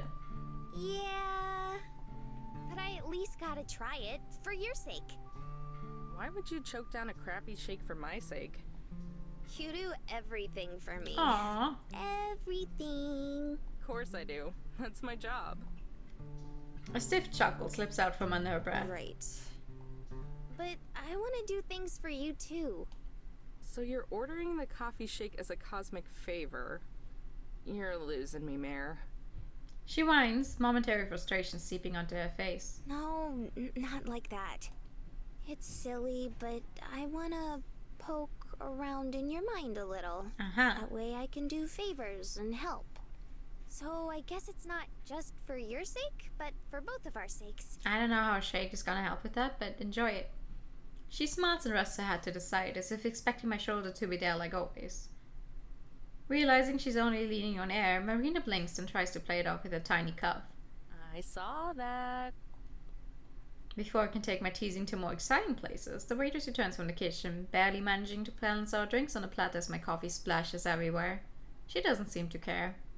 She places our drinks on the table, then limps out her notepad and pen to take our orders. Thanks, but I'll stick with coffee. Marina's too distracted by the shake to notice. Her eyes climb up the tower of extra whipped cream as it twirls to the ceiling, rivaling the thermometer outside. Snap 2. What do you want? You're fucking reaching it, Marina. She kinda is. Oh! She opens up the big menu and flips through the pages. Multiple times, front to back, side to side, even upside, repeating the process every time. Before we miss the festival, Mare. I know, but there's just so much to choose from. I have to be picky. Okay. You didn't have a problem vacuuming up everything at the buffet. Marina drops the menu. If it were a few pounds heavy, I'm pretty sure she would have dropped it on my feet. Handing the menu to the waitress, she leans over the table, inches away from my face. She places her order, her pupils burn with intensity. I'll have the pancake sandwich. Dead serious. The waitress wobbles away, somehow not collapsing on her way back to the kitchen. I try not to burst out laughing at Marina, but it doesn't work. The cracks are showing. Still, that snorts and spurts of snickering keep leaking out. Marina's cheeks puff out, getting bright as I bubble over. You have to tease me about everything, Amber. I break. My love echoes across the diner. Again, we're met with glares, but I don't even care. Fine. Maybe I won't share the treasure with you after all. What? I wave off her empty thread and settle down. I'm sorry. It's just that... Done laughing, I rest my chin on the table and start fumbling with the salt and pepper shakers. That's what Gramps used to order. All the time. Oh!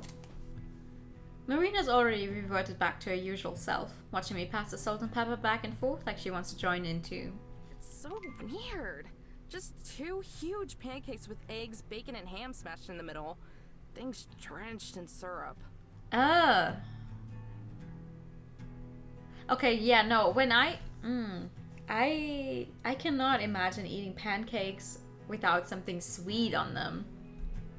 Combining pancakes with eggs and bacon and ham. Ugh. That sounds super tasty, though. Does it?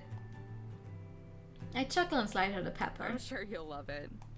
Now it's just a salt shaker sliding between my He hands. never eats the eggs. Always just passes them on to me. Ugh, is that right? So gross. Just scrambled and cold and sticky. I always tell him no, but the dork just laughs and says he's gonna keep egging me on. Every single time. Marina laughs at the stupid joke. I laugh We too. would just end up bringing it home in a box. And when it went bad, he would just take it out of the fridge and say, "That's all, yokes!" Like it was the most clever freaking thing. It is clever.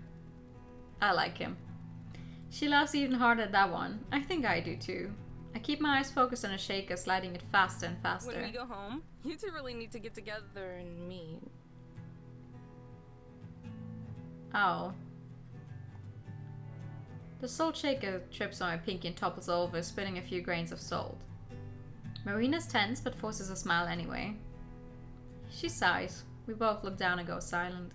I think I'm gonna head back to the RV. She forgot it for a second there that he's dead, huh? I get up and reach into my pocket, placing a bowl on the table. Amber? Don't worry, I'll be fine. Just need some time. Leaving Marina behind me, I walk out of the diner. The syrup is a deal breaker. I hate sticky stuff. Okay, yeah, that's also valid. I've never tried eating pancakes with any kind of syrup. I usually just eat it, when I make pancakes, I usually just eat a few of them with jam. And then some with Nutella. And that's it. That's pretty much the only stuff I put on mine. Blazing hot tears stream down my cheeks as I stumble through the motorhome. I'm choking and there's nothing I can do to stop it. How could I forget, even only for a second? Am I really that heartless? I want to throw up. I can barely stand, tearing down all the magnets on the fridge as I trip over my own tears. The next thing I know, I'm falling onto the bed, and even though I land on stiff concrete springs, I still feel like I'm falling. The ceiling is getting further and further away as I sink deeper. I jerk myself up, faced with a photo that has comforted and haunted me for so long. For a second I smile again too, but then I remember and I face just as quickly. The tears start flowing again, harder than ever before. I curl up in a ball and bury my face into my knees. It doesn't help muffle my crying, cover the shame, or even make me feel any better. I just cry. The cracks have been forming for a while, and now I've shattered. I'm not sure if I'll ever be able to glue myself back together. It never occurred to me just how hard it would be when he was gone. Growing up, I wasn't just his responsibility, we were each other's responsibility. How many credit cards did I max up in those last few months? Even after he told me to stop, I kept pushing. Bank calls, doctor calls, middle of the night ER visits, everything. But nothing helped. Nothing. I tried so hard, but in the end I had to watch my best friend, the only person who ever wanted me, wither away. He held up his end of the bargain. Through every discovery, every stupid heartbreak, and every fight with Ma, he always took care of me and always just loved me. I couldn't hold up mine though. I failed. Even now I keep finding holes in everything I did. I could have found a specialty hospital. I could have read up more on new forms of medicine too. I could have, but I didn't. And now he's gone. My pants are damp. They've been soaking up all my tears, but I don't care. I just want my grandpa back. The motorhome door opens and brushes against the outside wall, followed by soft footsteps that creak along the floor. Marina. I try to act quick, sneaking a final few sniffs in before wiping away my tears, but it's no use, they just keep trickling down. She appears in the doorway. I turn away and drown out the sobbing with my hand. It's so embarrassing. She shouldn't have to see me like this, but I don't think I can muster enough composure to ask her to leave without breaking down. Marina reaches out for me, drenched with worry, but realization sets in and her eyes soften, reflecting a deep sense of genuine empathy and love. Silent, she sits down next to me and wraps her arms around my head before I can squirm away. Cradling me on her lap, she caresses my hair and cheeks with the tips of her fingers. My crying stops as I process it all, feeling nothing but her softness embracing me.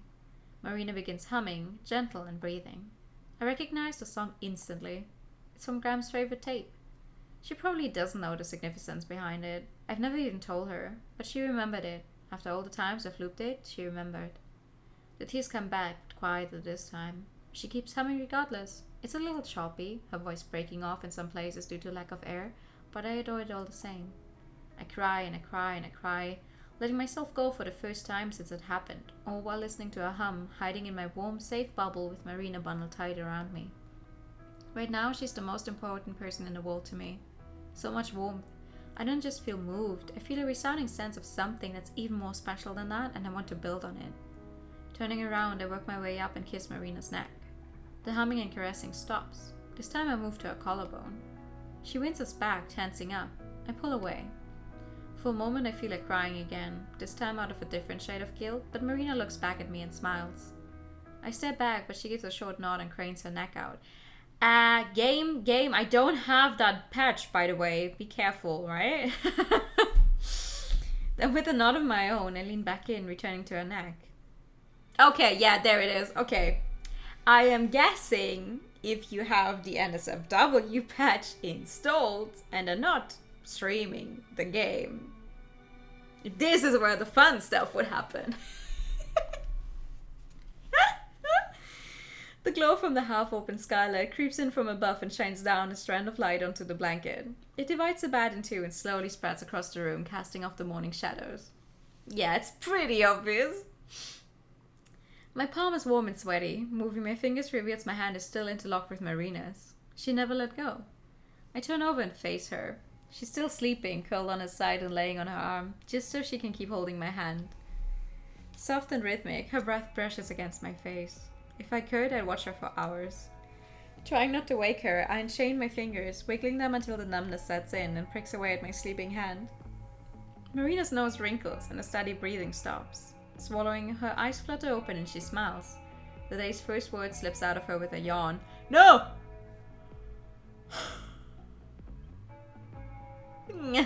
Morning. How dare you? Sorry, did I wake you up? She snuggles in close and takes a deep breath, keeping her deep, wide eyes on me. You sleep okay?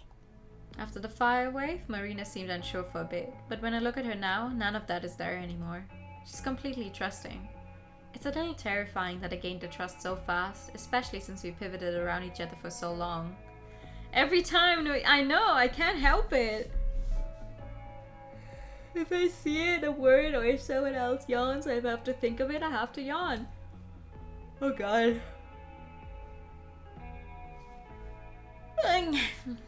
The kind of trust, the kind of responsibility, it's a very special thing. I had it with Grams, and now Marina has given the same thing to me. From taking her to a gas station, finding treasure, and even fending off weirdos, she's put a trust in me to be responsible for all of it. Sometimes I wonder if I deserve it. Sometimes I have moments where I know I don't. Like when I can't find some lousy treasure, like when I'm not around to help out of a jam, like when nothing I do can save someone, no matter how hard I try. Like when it just can't function. Like last night. Marina picks up on my silence. Her expression fades from trust to concern. Something wrong? Nah, it's all good. Slept fine. I lean over to kiss her forehead, but pull back halfway. Ripping off the blanket, I leap out of bed and stretch. Marina turns a crimson red and eeps, throwing the covers over herself as our clothes from last night lie in heaps across the room. I dig through the cupboard and toss her change of clothes before slipping into my own and beginning our morning routine. We got a big day ahead of us. Assuming traffic isn't crap, we should be in Palm Springs by late noon. Wait, how far into it am I, by the way? Huh. That's surprising. I thought we would be further along on this timeline now. Guess not. She peeks out from the blanket and grabs her clothes. And then the festival. Almost. We have about a day to kill. I ran a coffee maker and head to the bathroom to start brushing my teeth. Behind me, Arena is changing into her clothes. I can clearly see her in the mirror, but after last night, I'm not sure it matters anymore if I accidentally catch a glimpse of her. So, do you know what bands you'd like to see yet? Shit happens in Vegas. For sure. My voice is garbled, muffled by the toothbrush stuffed in the corner of my mouth. Kinda. I have a few ideas. Oh, yeah. Spit. Most of which is just bands me and Grams liked. You should look at the lineup later. See if there aren't a few bands you might want to check out. You eat now? Yeah. Finished changing, she scoots in behind me, directing her eyes to the mirror as she rests her head on my shoulder. It's fine. I'll watch whoever you want to watch, Amber. I watch the mirror as my face goes blank. Marina nuzzles against my cheek, bringing with her an aching burden that presses down on my entire being. Why does she believe in me so much, even when I'm such a wreck? The coffee maker beeps, saving me from being crushed by my own thoughts. I rip myself away from her. Anyway, get ready. We're gonna hit the road as soon as you're done. I rush to the sink. Steam rises out of the cup as my shaky hand pours the coffee, splattering most of it on the counter. Steadying myself doesn't work. My body won't listen. The burning coffee splashes on my skin as I wrench it to my mouth. It scalds my tongue and blisters down my throat. The pain sizzles all the way to my stomach. I gasp out a short scream, but quickly muffle it with my hand. With tears forming, I turn to make sure Marina didn't hear it over the running water. Once I'm sure, I wipe my eyes. After several sharp breaths, I pour myself another cup. Girl, are you okay? Genuinely? I drag myself to the driver's seat and slam my cup in the holder, then plant my hand on the steering wheel. It honks. The hands from the bathroom squeak and the sound of water is reduced to a drip. A few moments later, Marina trots down the motorhome and hops into her seat. I jerk up my head. All set. Yep. But are you sure nothing's wrong? No. Forcing a smile, I turn the key and put the RV into drive. Don't worry, everything's fine. Just a little tired. Uh-huh. Marina studies me for a few seconds, then shrugs and looks out the window, happily staring at the giant I hate it! Thermometer outside. I pick up Graham's favorite tape and put it in the player, still staring at Marina. Frowning, I catch a glimpse of myself in the rearview mirror. Please don't hurt her. Please. Oh, and it says here that there are giant dinosaur statues just up ahead. Damn. Oh, that's great. Everything she's been saying for the past few hours has been zooming right past me. It's not that I don't understand it. I've read that guidebook she's been pointing to about 1,000 times as a kid, but it's all being drowned out by the music and my constant thinking. The drive hasn't done much to soothe the budding anxiety inside me. In fact, I'd say it's just made it worse. After 4 states worth of desert and endless stretches of route, it's maddening to see it all get mulled over by overpasses and the slowest, most painful and rage-inducing traffic I've ever seen. With nothing but Graham's tape to keep me grounded, it's been a battle not to go mental. My mind keeps wandering back to Marina, how we're together, what exactly that means, her trust, my responsibility. And the more I think about it, the more I think... Oh, wow! Amber, look at how white the sand is. It's just like snow. I'm fine, just tired. Those are the words of someone who's not okay. That is very true. Observations haven't been helping either. Whenever I'm about to make a breakthrough or convince myself I'm just thinking too hard, she pipes in, and suddenly I feel like I'm right back to where I started in Colorado. Colorado? At least I can take solace in the scenery, going back to something more familiar as we get closer to Palm Springs. Like Marina said, the sand is a lot wider and looks almost as soft as cotton. It fades into fields of rocks and dry plants, trailing into expansive mountain ranges. All this just off the side of the road. It feels like the kind of desert people wander around and go crazy in. Something I can very much sympathize with. After all, wandering around the desert and going crazy is how I met Marina. I think that's where the seeds of trust and responsibility were sown. At least, I like to think that's why she trusts me, because I helped her. And it's through the next few weeks that trust was built upon, cultivating in something maybe even greater than that. Whoa, look at all the windmills. I clenched down on the steering wheel. By doing what we did last night, it had betrayed that sense of greater than trust. She saw me crying, she comforted me, I made a move, and... oh god. The realization is like a punch to the gut. I want to swerve off to the side of the road and hurl my guts out. I used her. I used Marina. Amber, look! She tugs on my sleeve and points out the window. As far as I can see into the hazy distance, an army of windmills line the sand and stretch all the way to the hilltops. The wings spin down in unison, cycling with a steady wind. It's enough to snap me out of it, at least for a few seconds, but once the initial novelty was off, I'm right back to where I've been for hours. I've never seen so many. Marina sounds completely blown away, enchanted even. It's cute, but I need to think this through. Really think this through. Hey, do you think we could actually be quiet for a little while? Oh, sure, that's fine. Thanks. She goes back to looking out the window, swaying to the music. So pure, innocent, and I took advantage of that. Is that all I've been doing this entire time? Using her to make myself feel better? I don't even want to consider it, but it adds up. I was lonely, didn't have anyone else, saw a cute girl, picked up, and consistently used her to curb that, all while telling myself that I was just helping and protecting her. Yeah, I have a feeling that because she's not feeling well, she's seeing everything in a very, very, very bad light.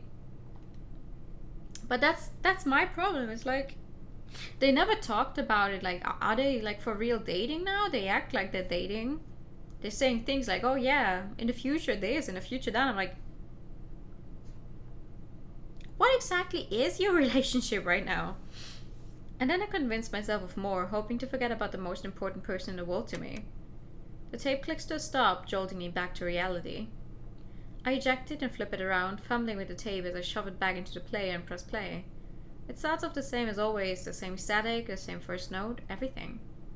But soon the audio starts to slip, like someone is sliding on a tape. The music jobbles into something distorted and ugly, speeding up, slowing down, and going backwards all at once. I frantically push the eject button over and over, but it's too late. The deck spits out the tape, a string of tattered ribbon tangled around it. Oh no. Marina is too captivated by something outside to notice what happened, but I feel all of it. Tears start to swell up deep inside me, but it just morphs into fury. Check it out! That mountain still has snow! God damn it! Shut up! Uh-oh. As if the universe were conspiring against me, a deafening explosion blasts in front of us. Tremors shake the motorhome. We bounce in our seats as I grip the wheel and pound on the brakes, swerving out of traffic. Our hearts almost collide. Gasping for air, Marina turns to me for answers. Damn it! Not now! I tear off my seatbelt and rush outside. Smoke rises from the engine, tearing into my lungs as I open the hood. Ah, shit! Oh god. Marina runs to my side, waving away the smoke. Her jaw drops. Oh my god, what happened? What do you think happened? The engine blew! Stop screaming at her. I punt the bumper. It leaves a small dent like my numb foot is made of steel. What? But how? How the hell would I know? She flinches back but manages to put on a hopeful smile.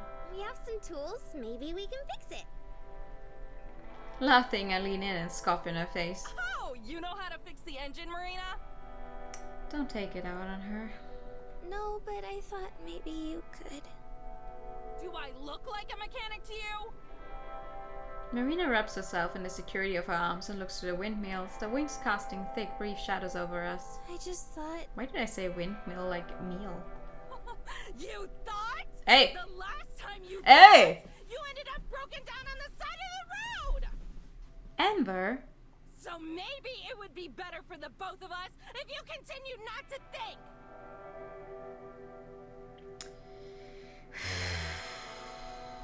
She can hardly look at me. Her voice lowers to a fragile whisper, crackling as she speaks. I just wanted to help. Unless you can magically pull a phone out of your ass and call a tow truck, then you can't. And even if you could, you would probably just let it get stolen. Hey, yo! No response.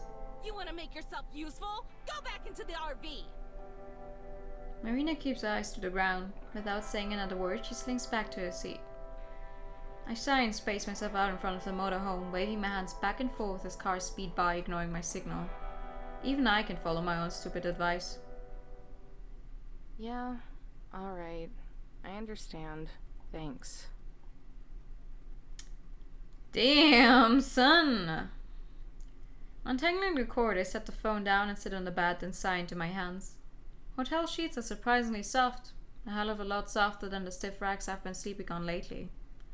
Downtown Palm Springs, a 5-star hotel. We were lucky they had a vacancy, let alone checked us in as late. A 5-star? How much money do you have? Oh, of course, right. The gold. A nugget of gold can go a long way in the art of persuasion. Persuasion. I would have sprung for a cheap motel, but every place has a no vacancy signs lit up, and well, I guess I just wanted to pamper Marina one last time. Especially after earlier. Especially before what I'm about to do. Don't do it! Oh, don't do it. The bathroom door creaks open. Marina walks into the carpet, her hair still damp and stringy.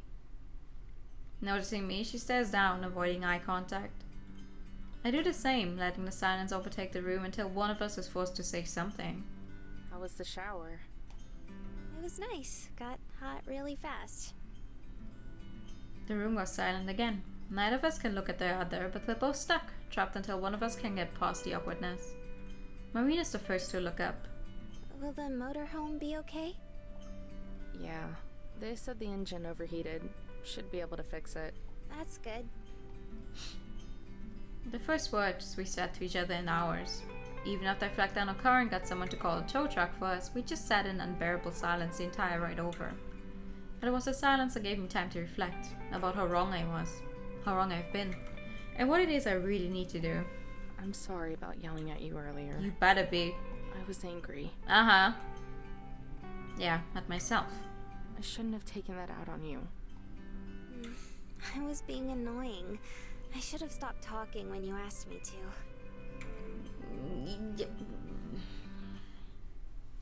You didn't deserve to get yelled at the way she did yell at you, though.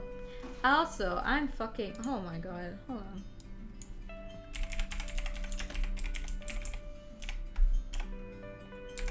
No one saw that. No! You've never done anything wrong. It was always me.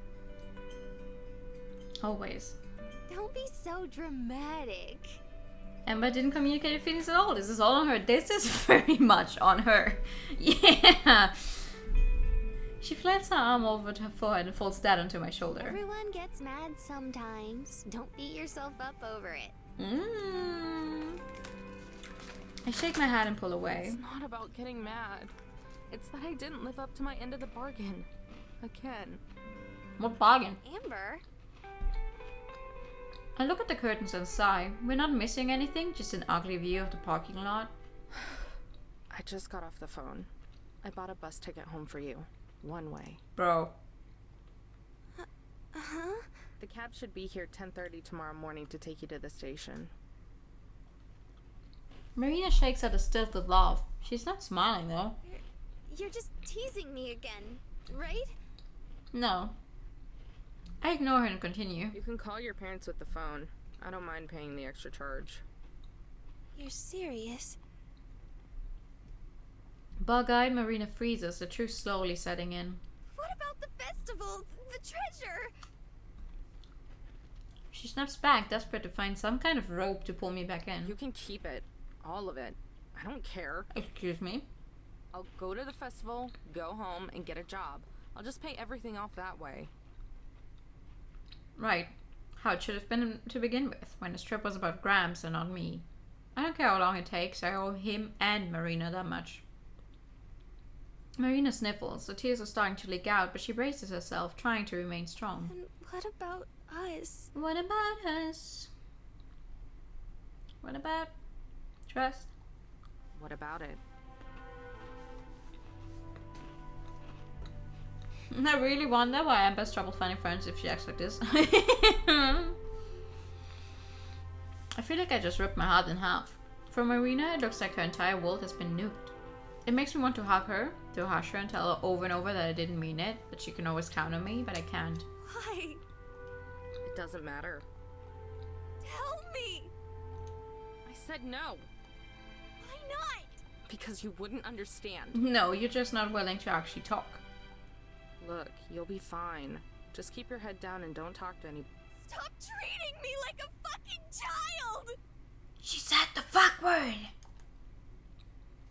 Angry tears streak down her face.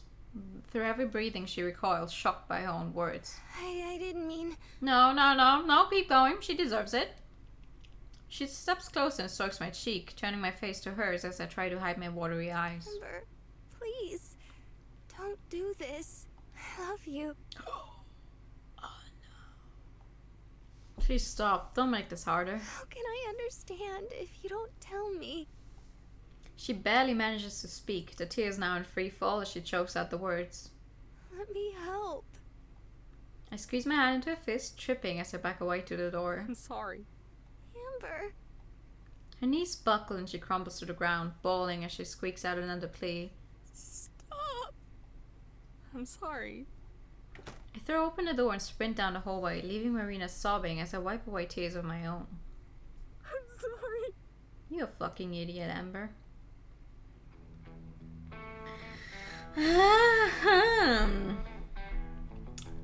The crowd moves on. I don't bother raising my hand, allowing myself to be dragged along wherever they are going. My hand is tucked deep within my pocket, playing around with the cassette and a string of tattered ribbon. The hotel is far in the distance now, lit up against the darkening sky. Marina's probably still up there crying. I let go of the tape and force myself to keep walking through the clammy misters attached to shops and bars. It's not my business, it's what's best for her. It hurts. Everything hurts. How do you know what's best for her, huh? Huh? How would you know? I keep expecting Marina to come skip after me and lean on my shoulder so we can explore the town. Or better yet, shoo me out and punch me until I feel like I can justify what I've done. Here, I'll punch you. But I know that's not going to happen. She's too sweet for that. She's Marina.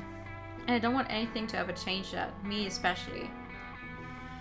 I think her problem is that she feels bad because she started enjoying the trip and finding, like, you know, happiness for herself, and in a way forgot about her grandpa, and she wasn't mourning him properly the entire time or something, which is a stupid thing to say. It's like, you deserve to be able to get over someone's death and move on. You tried your best. You tried what you could do. So like, we're still here. That's how friendship works.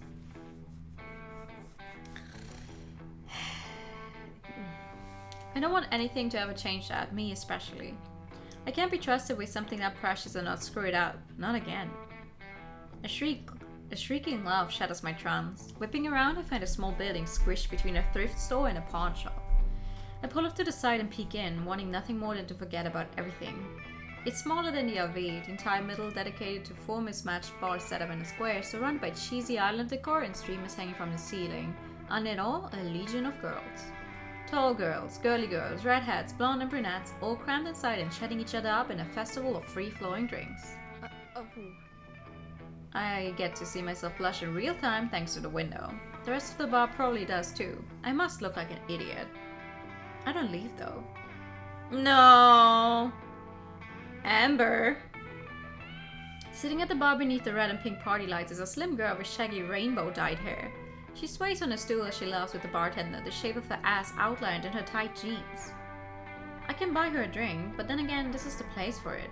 Maybe I... Catching a glimpse of me, she turns to the window and gives me a big, bright smile. Images of Marina flash through my head. Images from last night at first. Her holding me kissing her neck. And then the Valley of Fire, finding all the pieces of the treasure, helping her on the side of the road. But the images that stick out the most are the quiet times. Me driving on the highway while Marina sways back and forth to my music. I back away, then take off as fast as I can. Am I that disgusting? Was that all Marina was to me? I slap myself. When it barely stings, I do it again, smacking myself so hard that tears beat in my eyes. Blinking them back, I swallow and keep running. One by one, the shops vanish behind me. The sidewalk thins, then disappears. Eventually, it's too dark to even see the ground, and I'm running under unfiltered starlight. When I finally stop, my shoes are heavy with sand. I wilt over and suck in huge, gasping breaths. Forcing myself to look over my shoulder, I realize I'm surrounded by sand dunes and rocky hill ranges. I've left the city far behind me. My footprints prove that. The Saguaro what? Anyway, are scattered at random like sorrowful people brooding under the moonlight, their prickly limbs reaching for the sky. I settle my breathing and listen to the sounds of the desert. A gust of wind stirring the dry air, the cracky yelp of a coyote, the whimsical horns and hypnotic guitar strums of faint ska music. Wait. Now I really am disgusted. Squinting at the horizon, I catch a glimpse of an unmoving light. It's faint and alone, but it's definitely there. Pressured by some kind of masochism harbored deep within me, I follow the light. The closer I get, the more I know I should turn back, but my fears are proven to be right as I approach the sound. A black motorhome with stripes just as hideous as the music blasting from it. With every screech of a trumpet, my ears bleed a little more. Every time the guitar plays that stupid and changing rhythm, I die inside. But the worst part is, something I've never even been subjected to before. Singing. If you can call it that. Not from the song, but from a familiar brain-piercing wail masking over it. It's awful, like a dying siren trying to reel in one last sailor. Covering my ears doesn't help. I can only wince in agony as it reaches a high note, probably killing any wildlife in the general area. Someone needs to stop this. I march to the door, wondering why I'm even going to bother. After everything she's pulled, why should I when I can just go about my life? But then she reaches the chorus. Yeah, that's why. I give the door 3 solid bangs. The singing stops. Ha! I knew you numbskulls couldn't live without me! It's not who you think it is. Mariah swings the doors open. She's flushed, dangling a glass bottle from her hand, only to be silenced to a single sniff upon seeing me. You suck at treasure hunting and singing. Go figure. She slams the door in my face. Thank you for the hydrate time. At the pad.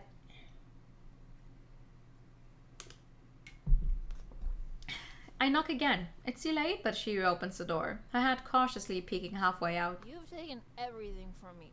What else could you possibly want? Oh yeah, you don't sound like you drank some alcohol at all. You sound like a perfectly capable adult. Your soul. Give me the treasure and you got a deal. I'll throw in the slackers too. That's probably not gonna happen.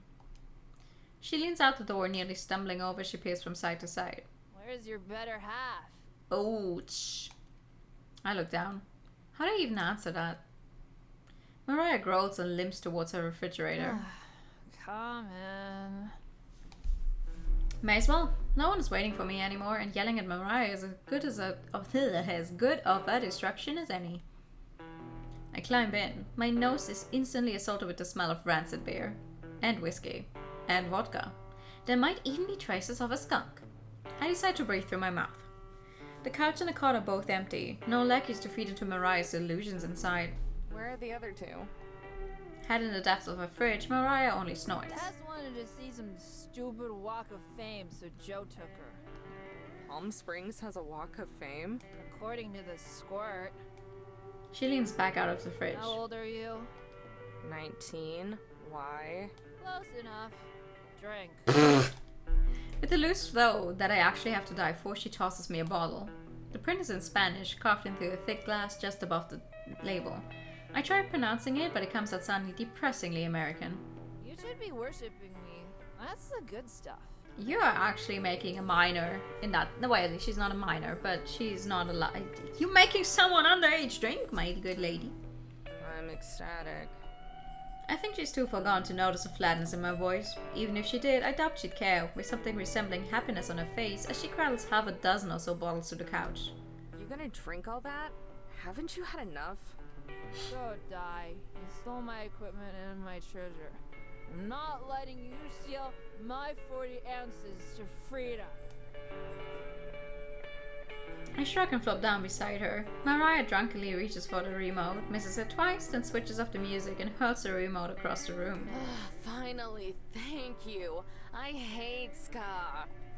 Mariah snarls at me like a toothless piranha. It's reggae, you uncultured brat! Oh god. She slumps back down. This guy's okay too. Uncultured? You were the one who wanted to blow up Shiprock. It was a suggestion. Suggestion! I don't have nearly enough TNT for that. But you have some TNT? The fact you even have it is what bothers me. Whatever. At least I know what I listen to is good. I like whatever is yours. To freedom! Oh, I can assure you, what I listen to is better than ska. Reggae! Jazz fusion, new age, world music, all better than your circus noise. You actually like that hippy-dippy crap? What Volkswagen did you fall out of? Why do you... It's Volkswagen, not Volkswagen. The one that hit your mother when she was pregnant with Hey! you, apparently. We both click our tongues. Without looking, she pops my cap with a bottle opener and then hers. Giving her half as clink of our bottles, we take a swig. The swampy drink trails down my throat, setting my chest on fire.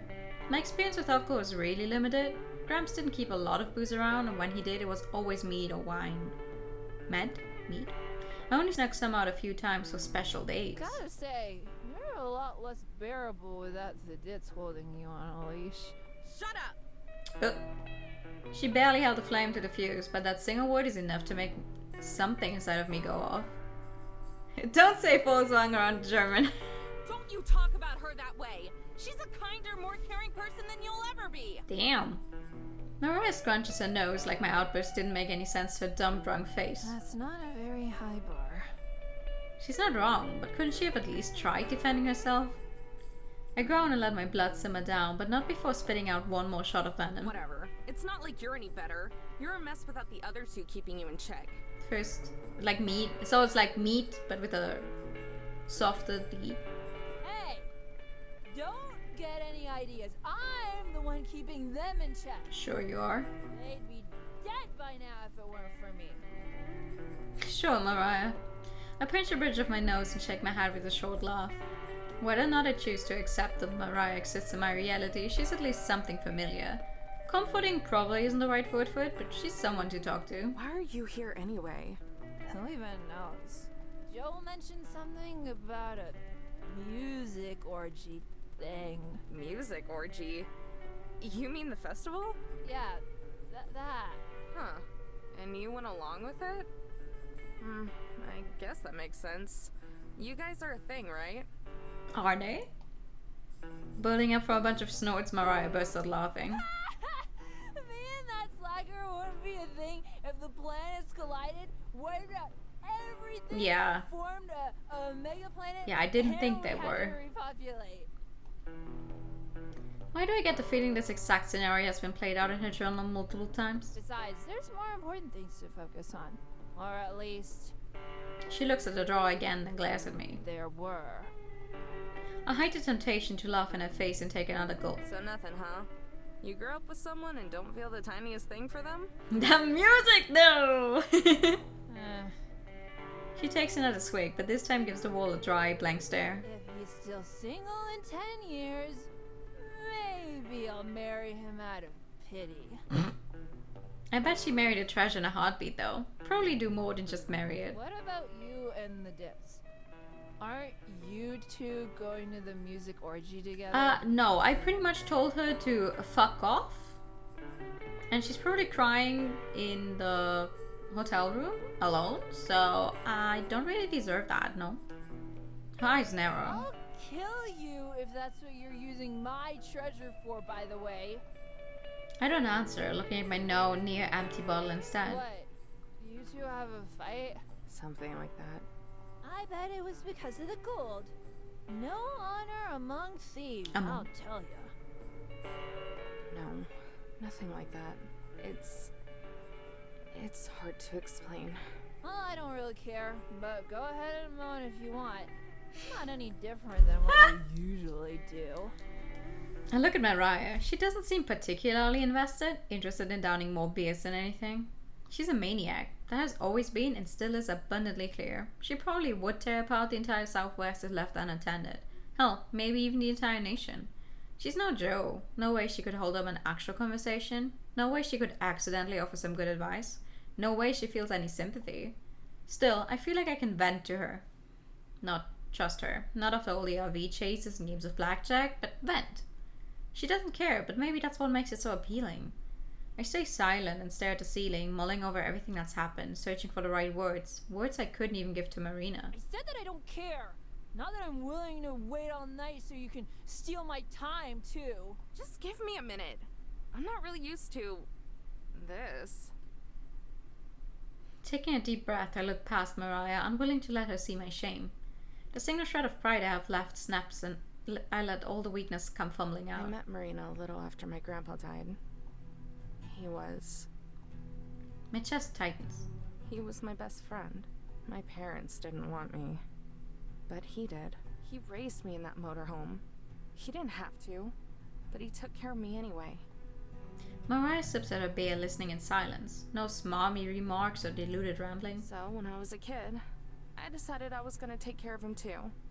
Gratitude, you know? Gratitude for a lot of things. His love, his acceptance, the music. I stifle a lull. God, the music. The goof could spout random trivia about the weirdest music. Bands you've never even heard of. But I loved it. And I loved him. It sounds dumb. A little girl feeling responsible for some full-grown geezer. I didn't care, though. I wanted to prove how much he meant to me. And that's how it worked for the longest time. But then he got sick. I funnel down the beer and reach for another one. Mariah shoves her hand in front of me and pops off the cab right as the next cycle of heartbreak starts closing in.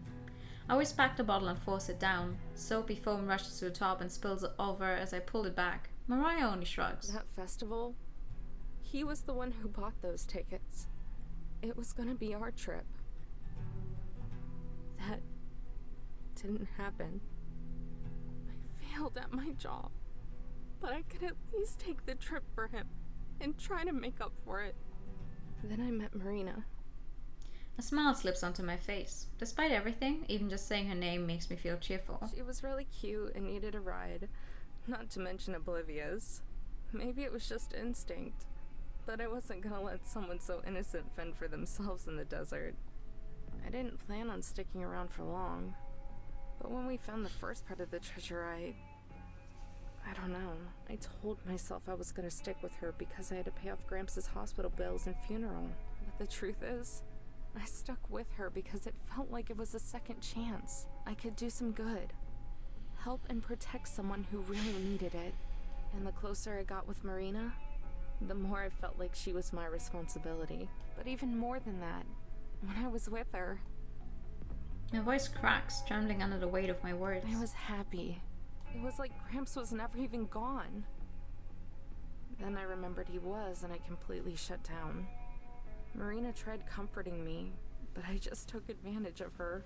When I woke up, I realized that's what I'd been doing this entire time. I was never protecting her. I was just using her to cope with Gramps. So I bought her a ticket home. She yelled and cried, but I did it anyway. I didn't just fail Gramps. I made this trip about me, and I hurt Marina. I don't deserve to be happy. And I don't deserve her. Soaking in the silence, I blink away an annoying watery speck in my eye and fight back a few sniffles. You done? Yeah. Mariah polishes off the rest of her drink and slams it down, rattling the other empty bottles on the table. Smacking her lips, she stretches her neck. Each bone cracks one after the other, sounding off in a delayed trail. Then she turns to me and speaks. You're a dumbass. Thank you. I pause. Excuse me? No, she's right. You heard me! Mariah launches herself at me. I wince as her breath streaks out. The smell was bad before, but now it's like she rinsed her mouth with whiskey. God, you piss me off! A growl emerges from deep within her throat as she looks me over. Then, as if acting on simple instinctive desire, she delivers a stiff smack to the back of my head.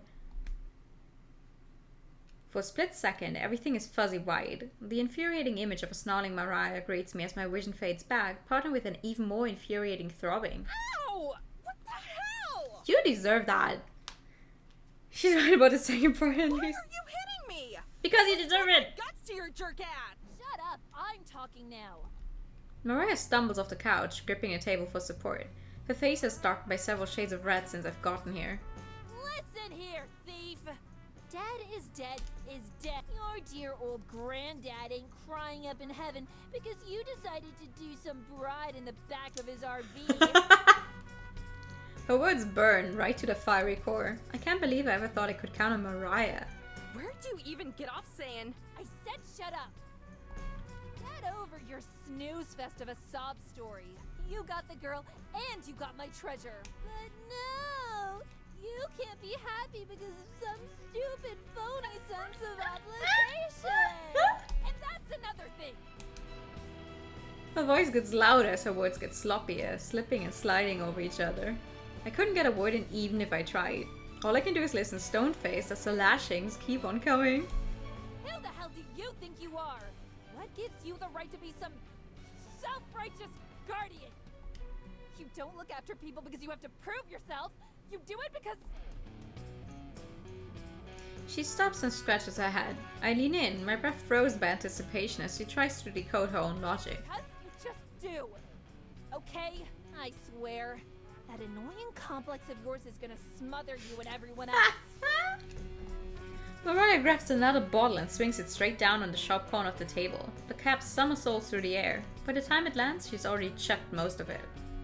But I used her. Wasn't she... How... That's right. Obligations, second chances, complexes, none of that means anything because it's all said and done. I used Marina to make myself happy. You call that using? Give me a break. You had sex with her one time and it was a consensual thing. What the fuck kind of part about that is using her? I use those slackers all the time. That's using. And you know what? Who cares? That just used you to find the treasure, didn't she? Hell, if anything, you probably don't use her enough. I'd feel like a real jackass if some dumbass were calling me all the time and all I could do was sit there. People use people all the time. That's what makes them family. Mariah takes one last swig of her beer, then with a glint of sadness in her eyes stares into the empty bottle. So if you're gonna hate yourself, find a reason that doesn't suck. Her face smirks from red to a sickly green. The bottle falls from her hand onto the floor. She rocks side to side like a sailor that's lost her sea legs. Hey. Please don't start it over. For a quick moment, Mariah's cheeks blurt out, then just as quickly she swallows. I'm fine. I just need to drink it off. She wobbles back to the couch and collapses next to me. Neither of us speak. Mariah groans, holding her stomach as she feels around for the bottle opener. I look at the pile of empty bottles building up on the table. What happened to not caring? I don't. I just prefer my treasure not being in the filthy hands of an idiot. Did it just get chewed out by Mariah? Even worse, did some of it actually make sense, or is it just the booze? Unable to spare the energy to lean forward, she stretches her arm way out for another beer, but I catch it just in time to grab a hold of her hand. You need to quit. You've had way too much. Oh, you were throwing a beer. More beer. I don't think that's what you should be doing. Eat me. But maybe that's just me, who doesn't drink alcohol. Maybe that's just me. She slaps my hand away and snacks 2 more beers, shoving one of them into my stomach. You're an idiot, but whether or not you want to keep being one is up to you. I don't know. I need to think about it. You're not sure whether you want to keep being an idiot? Mariah rolls her eyes. Dumbass. Good night. Nothing she says burns anymore. Now it only stings with the acidity of truth. Getting over it, letting Marina in, really letting her in, it's just not that easy. It's never been that easy. But if I don't... Putting my hand on my tie, I squeeze the outline of the cassette. Mariah raises out her beer and grunts. Sighing, I raise up mine and we clank them together. Jerk-ass. You get chewed up by Mariah. She gave you a clue about how stupid and self-absorbed you are, right? Like, I'm sorry, you got chewed out by someone like this. Should make you realize that, yeah, you fucked up a little.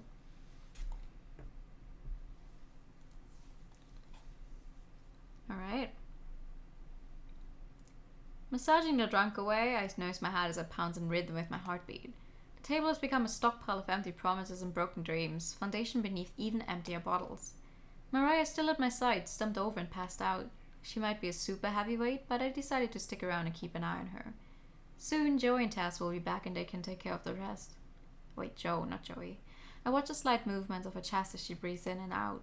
Seeing her so quiet is eerie. It's hard to believe there's still a person underneath all that yelling and obsessiveness, but there she is. People use other people all the time, that's what makes them family. It sounds gross and awful, but those words have been echoing inside me since she said them. Get over it, that's how life works. Yeah.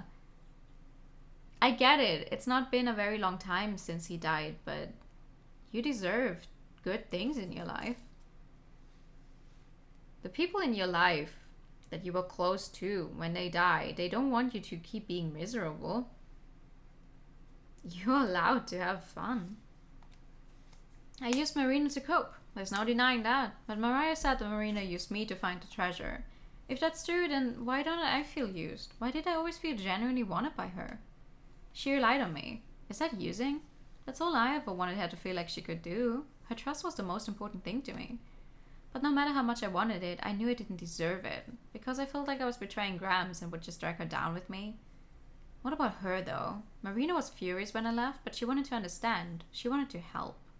I wanted her to rely on me, but maybe she wanted me to rely on her too. She literally screamed at you to stop treating her like a child. Yes. Reaching into my pocket, I pulled out the cassette and hold it in the palm of my hand. The sight of the ribbon all torn and tangled doesn't choke me up or ignite a bitter explosion of anger like earlier. All it does is serve as a numbing reminder of all my regrets. Her wording was off, but Mariah was right. I never let myself rely on Marina. From the very start, I always treated her like a kid and never as an equal. No wonder she got upset. She wanted to do as much for me as I was doing for her, but I would never let her in long enough for that to happen. Of course she wouldn't say no if I made a move. It was the only opportunity she had. If I go back as I am now, things will never get better. I'll just keep treating Marina like a kid, never letting her in, and she'll just smile and bear it until she explodes, like earlier. I know what I have to do, and yet it feels more like a betrayal thing than anything else I've done this far. But if I don't do it, then I can never truly hope to do right by Marina. I stagger to my feet. Turning around, I take one last look at Mariah before deciding to take off her bandana and lay her out on her side. In another life, maybe you would be my type. Excuse me? Then I walk to the door, take a breath, and step outside. The night sky is deep and clear, embedded with a rich blue draped behind the glow of the constellations. Its light is all that guides me as I sludge my way through the thickness of the sand, wandering from Maria's RV with a destination of nowhere. Finally, I've gone far enough where the haze of the city lights can't be seen and where the distance of the motorhome can't be gauged. I'm alone. For the first time, I'm truly alone. Free from the treasure, free from the festival, free from the responsibility. free from even Marina. Sitting down, I sink into the sand and look at the stars. Remember that time in Wyoming? When we camped out on the Great Plains? Snap's fingers still horny though. The whole sleeping under the stars thing seemed like the coolest idea ever to little me. You were so excited to teach me about the constellations. Didn't matter that you sucked at astronomy. You just kept mislabeling them. I made sure to read up on them later, by the way. That was the Big Dipper, not Hal's guitar. But that's okay. I still got a kick out of it.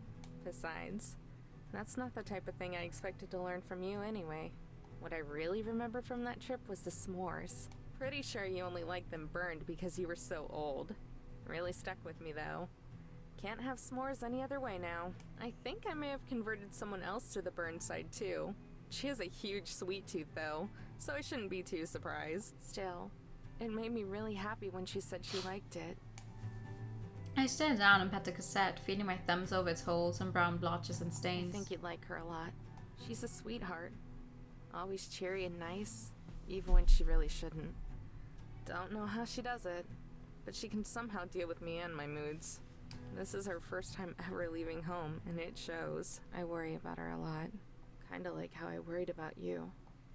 Kinda like how I still do. A tear drops down into the cassette. I didn't even notice it trail down my cheek or the rest. Maybe I got attached too easily and really did use her.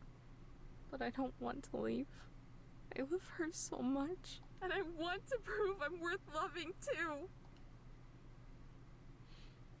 Would you hate me? Would I be letting you down if I decided to be happy instead? I gaze back up at the sky through my blurry vision. The stars don't answer back, they just keep twinkling. I lower my head, the cassette feels like lifeless dead weight in my palm. My breath shakes and the next word slips out in a whimper. I'm sorry. I dig my fingers into the ground, scraping away the sand as sharp grains nudge between my nails.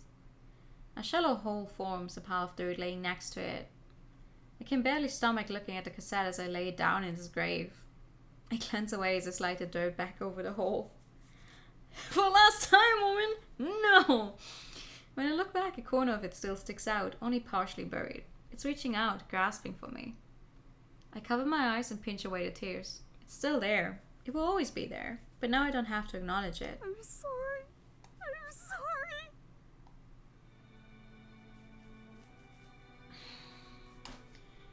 Okay.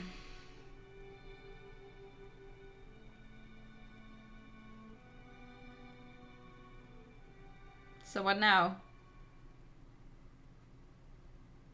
Drenched in sweat, I gasped to life and hacked the sand out of my mouth.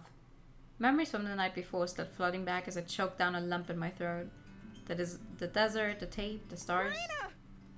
You're in the middle of fucking nowhere, you have no idea what time is it, you have no way to look up what time it is, and I feel like by the time you actually reach the hotel, she's probably gonna be jumping into the cab at the exact moment.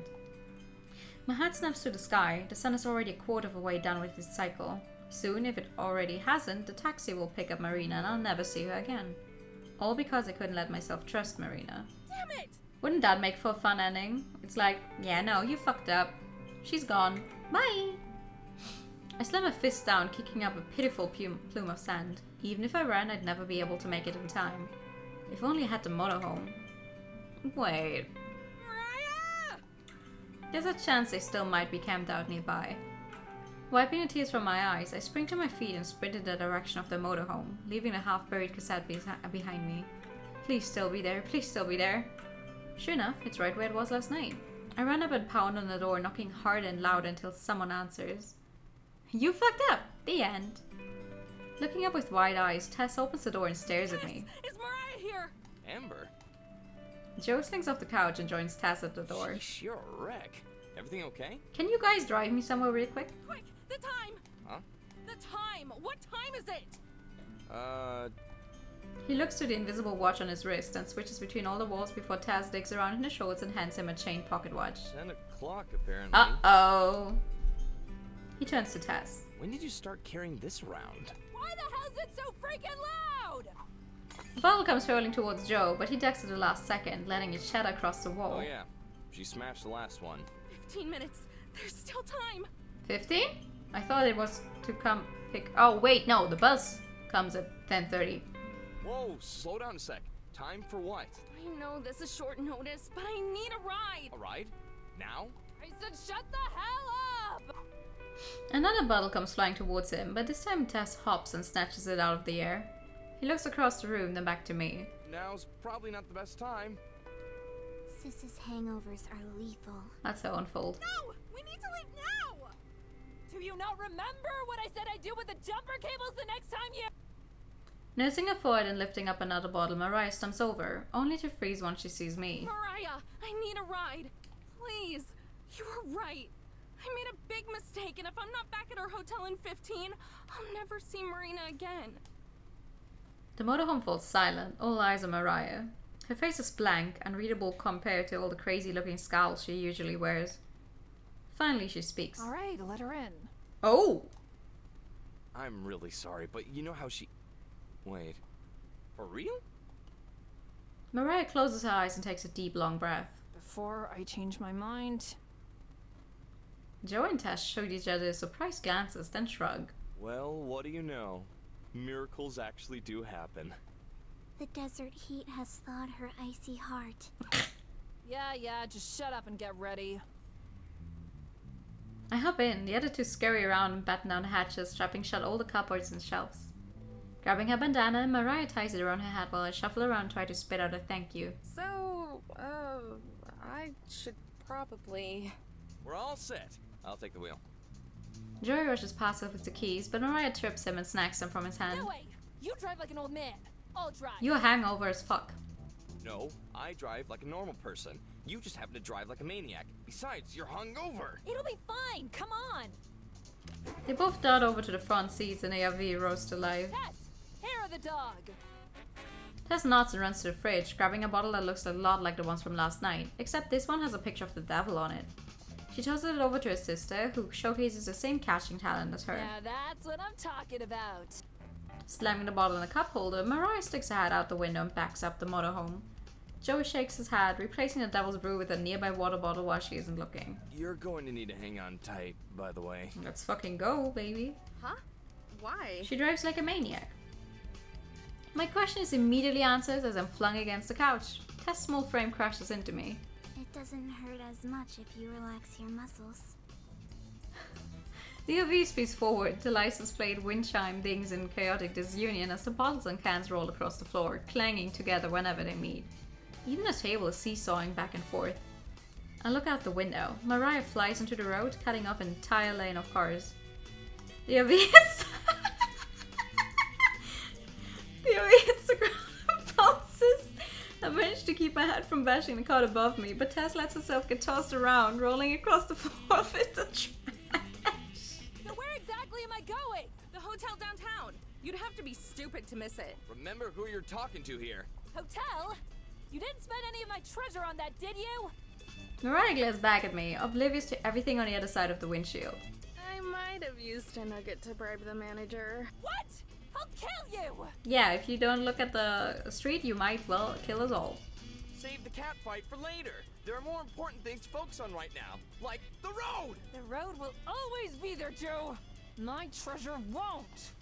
Treasure or our lives. I think everyone here already knows the answer to that one. I had Tess do the math. The treasure's worth more than any of you. Watch out! A big rig comes speeding towards us, blasting its deafening horn. At the last second, Mariah swerves back into a lane as the truck barrels past us. The motorhome hits a bump but bounces up again. Unprepared, poor Joey's hat hits the ceiling, knocking the light from his eyes. If I squint hard enough, I can even see his soul drifting away from his body. Sis, I think Joey's dead. About damn time. It was getting annoying. Tess salutes a fallen comrade. It's always the sane ones who die first. We zoom past the town's welcoming center. It's not far at all now. Tess, what time is it? 10:12. I grit my teeth and glare out the window. Please still be there. Downtown comes into view. The strip of familiar stores and restaurants start forming. Mariah races down the street, ignoring all traffic lights and pedestrians as people leap out of the way and cars break into other We're lanes. almost there. Get ready. Jesus Christ. The hotel looms just up ahead. Through the windshield I can see Marina holding onto a small suitcase as she prepares to step into the cab. I leap to the door and swing it open. Wind rushes through my hair. The motorhome is slowing down, but I don't care. How are you doing? Oh god. I launch myself into the street, tumbling across the burning concrete as the road tears against my skin. Immediately I spring back up and dart towards Marina. Mariah screeches to a halt in the middle of the street, blocking anyone from driving through. The three of them hop out, Joey clutching his hat as he stumbles out the door. Amber? Before she can get another word, I grab her by the waist and throw my lips against hers. She pulls herself away and glares at me through her puffy red eyes. I plant my hands on her shoulders and steady myself as tears stream down my face. I'm sorry. I'm so sorry. Marina freezes, then she slowly softens from a glare to a strain. I catch a lump building in her throat too. I thought you weren't coming back. I know. I was such a bitch. I didn't mean any of it. I love you so much. I just didn't want to hurt you. What? How could you ever hurt me? I was scared. The tears don't stop. The crying gets louder. I was afraid I was using you because I didn't have grips anymore. I lost my family. I always wanted to help you, but I think I might be the one who really needs help. You need therapy. Marina can hold it back any longer and starts bawling in my arms, hugging me as tight as she possibly can. Dummy, I'm your new family. I don't care if you use me. I love you. I love you too. This time we both move in for the kiss, two blubbering idiots trying to prove just how much the other means. I'm not sure if it's her tears I'm tasting or mine, but I can still make out the soft sweetness of her lips regardless. It's funny, this entire time I thought I was the nucleus of it all, that I was the one helping her or using her, but as cheesy as it sounds, I think Marina's always been the one helping me from the very beginning.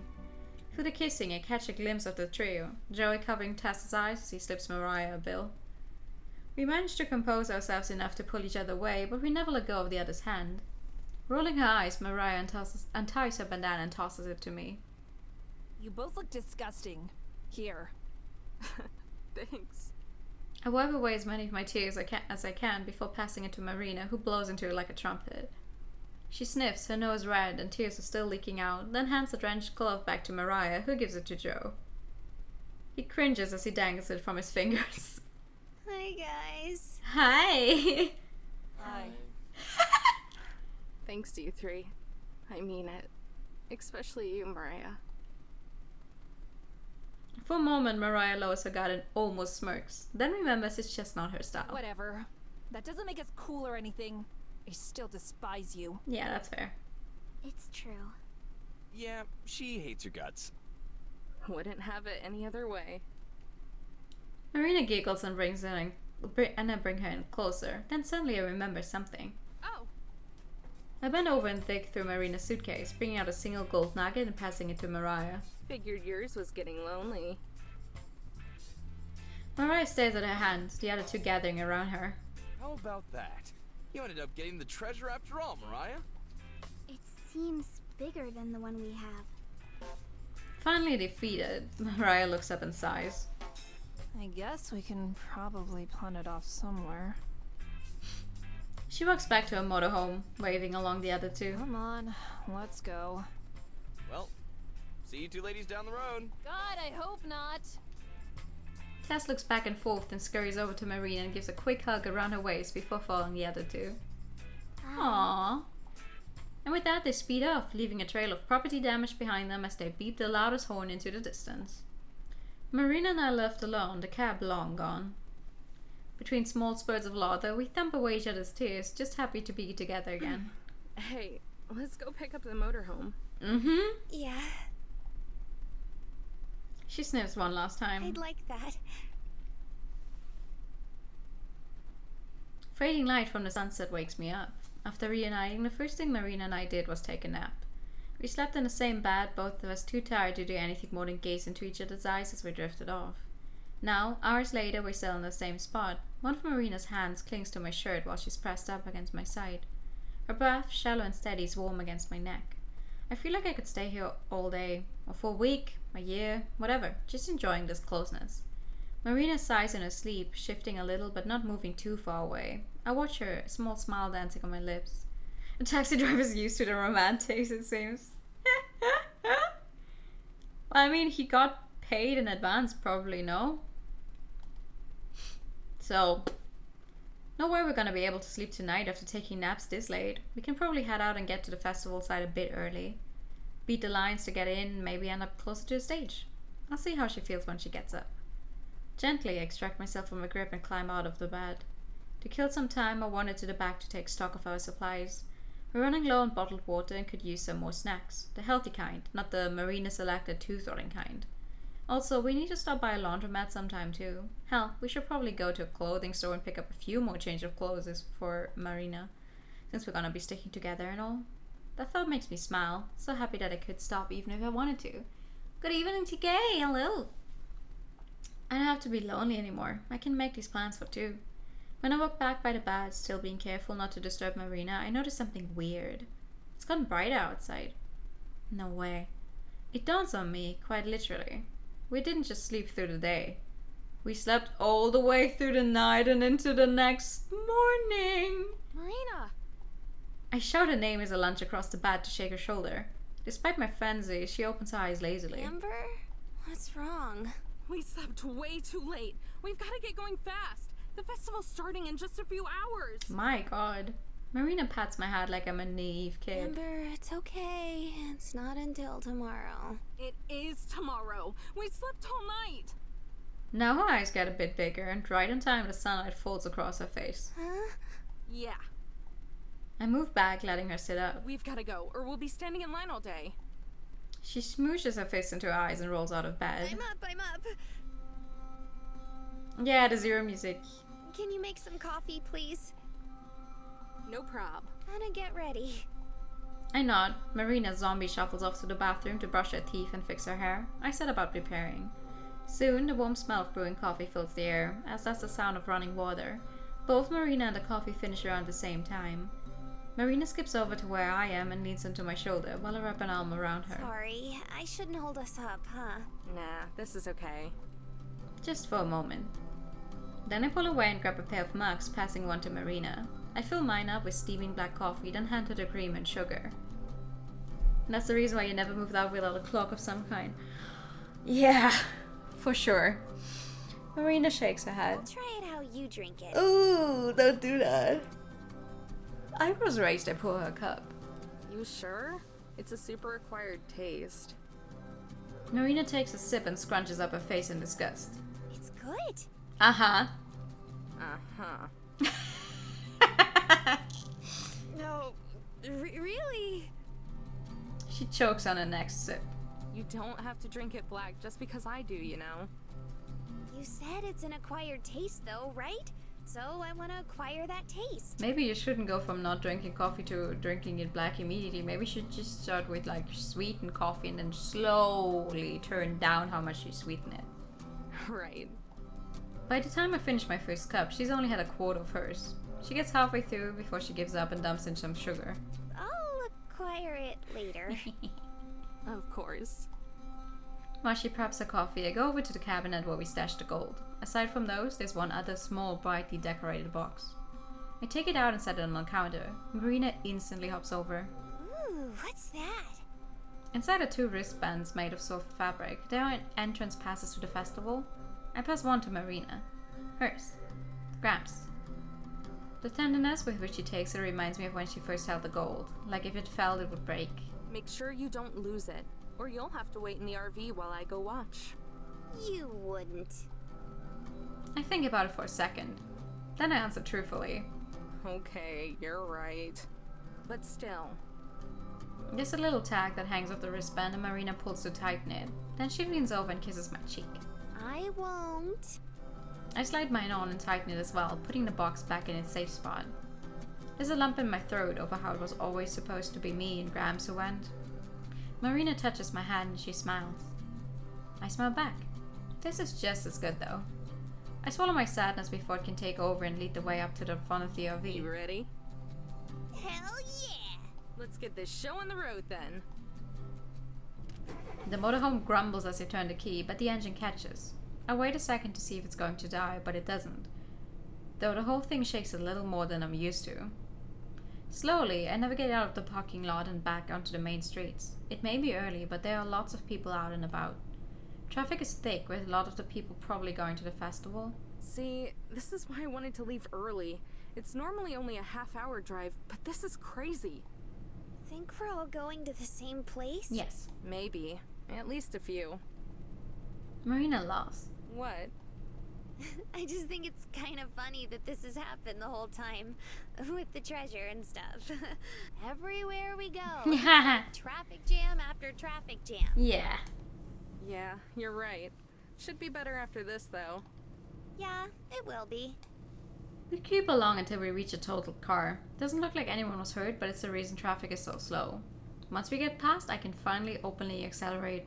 The new and improved engine pulls its weight. Everything is much smoother and quieter. Soon, the city of Indio comes into view. Super close to the California and Arizona border, the festival is held just a few miles east of town. As we get closer and closer, our anticipation builds. It's easy to read Marina since she's bouncing and fidgeting in her seat. I'm more composed, but I feel it too. We glance at each other at the exact same time and grin. We've been doing that a lot lately. At least a huge line of trees that borders the festival grounds stands just ahead. I take the exit and join yet another long line of cars heading for the parking area and campground. Guests carrying coolers, chairs, and camping supplies crowd the edges of the unpaved roads, making us slow down. Finally, we find a spot and I kill the engine. Marina looks at me, waiting for me to say something. But I'm all out of cheesy speeches, so I just grab her hand and we both stand up. Let's go. The air seems to crackle with electric anticipation. It's on people's faces and in the way that they move, the energy like a wave that flows over them.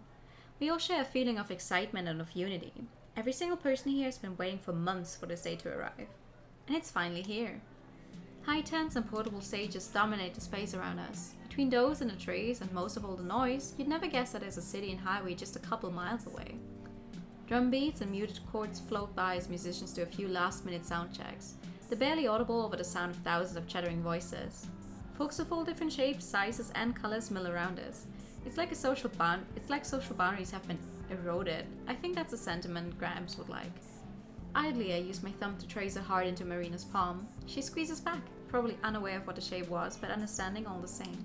So, where do we go now? Now we go stand in line while they check wristbands and let people onto the grounds. It's gonna be a while. One more traffic jam, huh? That's right. One more. Even if I hadn't been mapping the grounds in my head, it'd be impossible to get lost. Bored-looking staff are positioned every few yards, holding signs with errors and directions. Like mollusks, the throng of people that we've joined oozes down the trail. We all hold each other back, the sheer numbers making for slow going. Nearly 100,000 people attend each year. What time does the show start? First bands are at like 11, but the ones we want to see are later in the evening. What time is it now? I use my free hand to shield my eyes as I stare up at the sky. Maybe 10:30? Wait, you can tell the time by looking at the... Ooh. You didn't seriously just use the sun to tell time, did you? What, you can't? Not all of us were born in the wilderness, Amber. Hey, neither was I. Just raised in it. Besides, I checked the time before we got out. Okay, that makes more sense. I'll have to show you how to use a sundial sometime, though. It's pretty handy if you're ever lost in the woods somewhere. Right, because knowing the time would definitely be what I'm thinking about then. I mean, it is good to know what time it is if you're lost somewhere, because that way you can make sure where to go.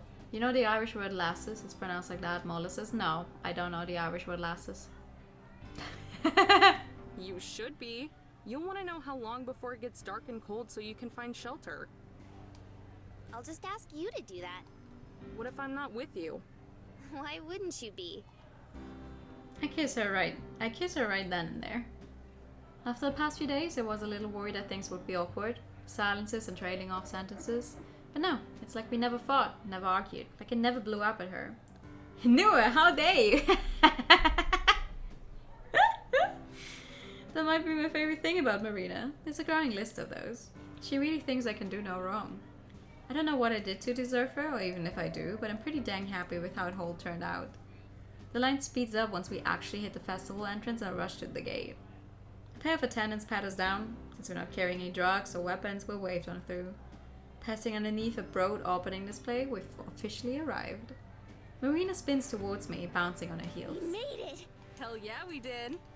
It's been a long journey. I think of everything we've done, all the places we've been, the people we've met, and how all of those led us to this. I smile as I reach for her hand yet again, meeting it halfway since she went for mine too. Food? Food. I haven't had a good meal in over a day now that I think about it. And once I do, I can't stop thinking about it. I lead the way to the food court, which is just a bunch of trucks and tents arranged in an aisle. Everything for sale is greasy but delicious. It's the kind of food that'll stop your heart but heal your soul. We pause at the closest truck to us to read the menu. Amber? Marina? Is that like a typo or something? It says they have deep fried candy bars. Got more secure than Travis got. Nah, those are really popular at fairs and festivals.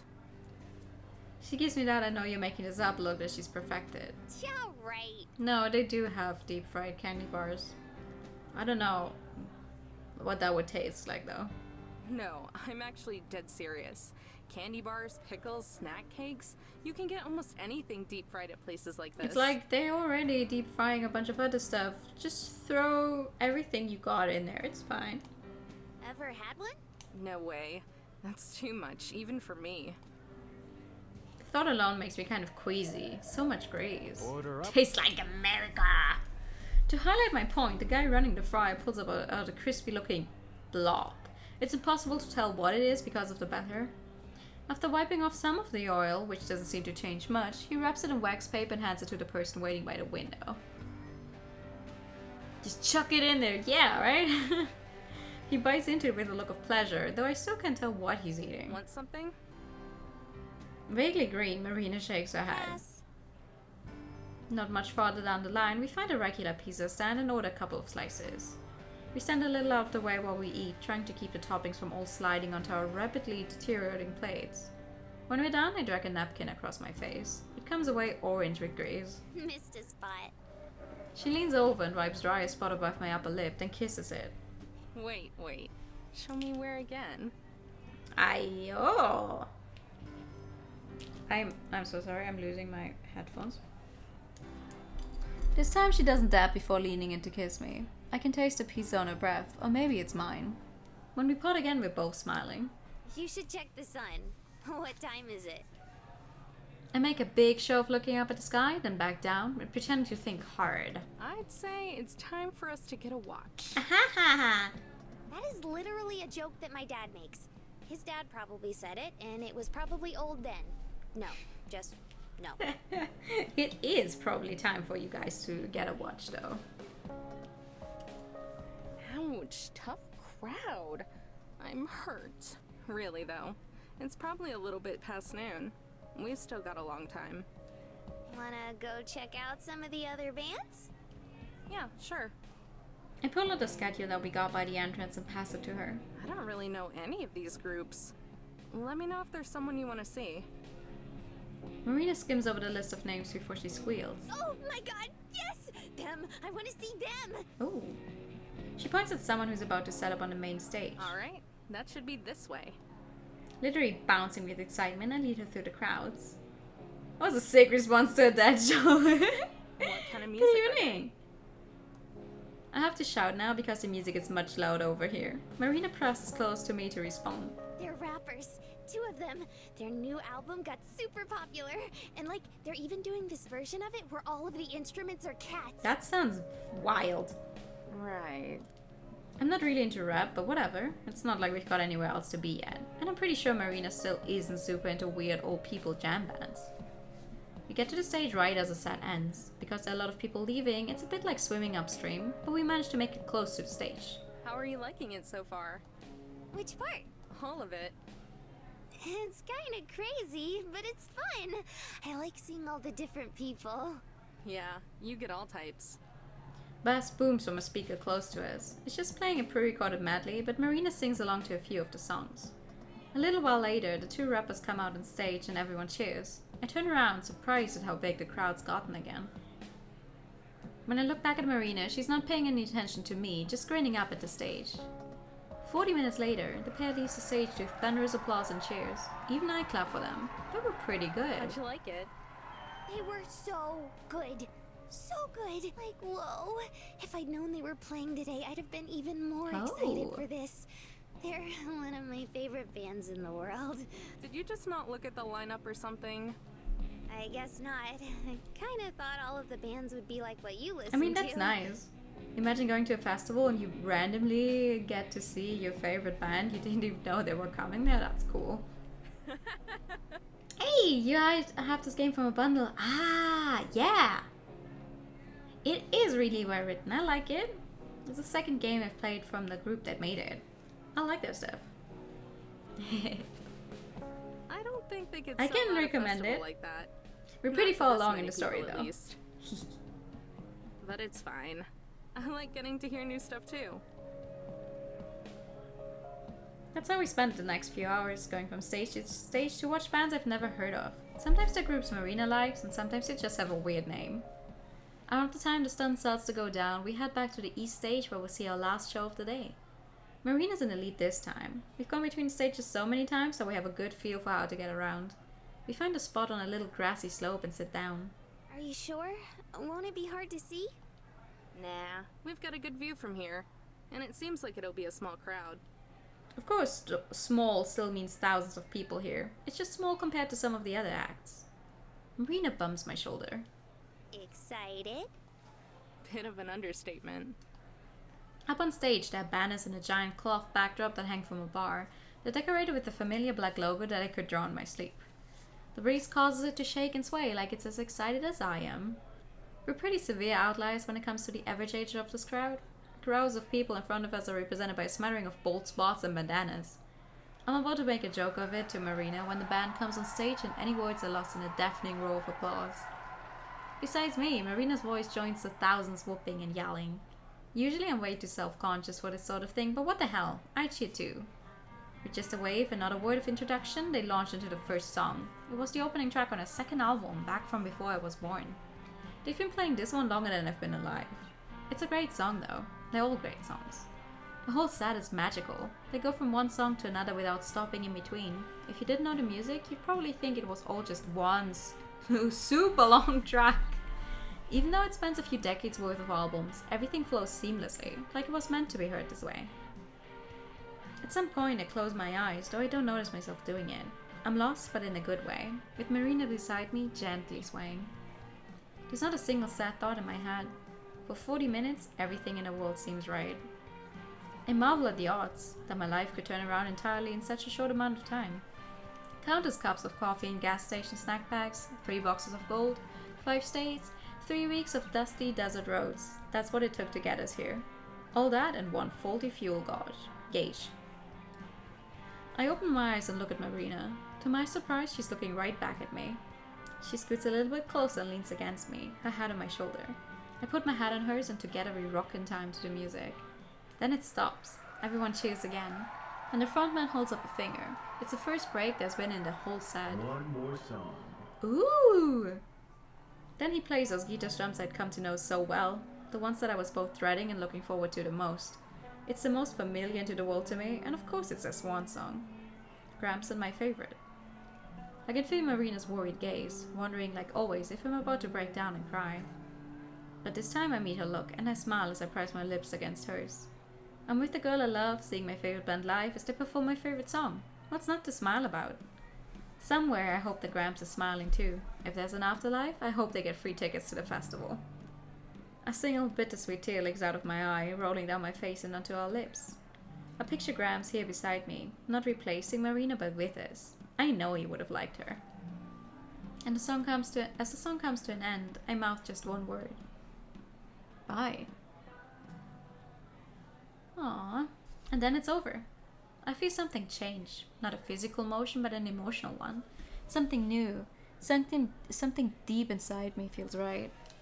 The band bows. People are screaming their affections. It's over. We saw them. They performed. It's over. Besides me, Marina shifts to look to me with a coy look on her face. Amber, Yeah?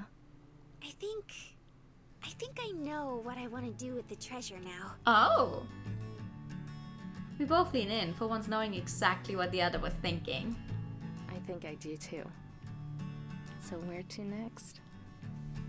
Aww. Sprinklers, sparklers, holy water startlers, protect me from the mountain beasts. Is that it? On Sierra dreams. Tall trees, dead leaves, sticks and stones, and God, please show me how to fight with might and tell me when to run.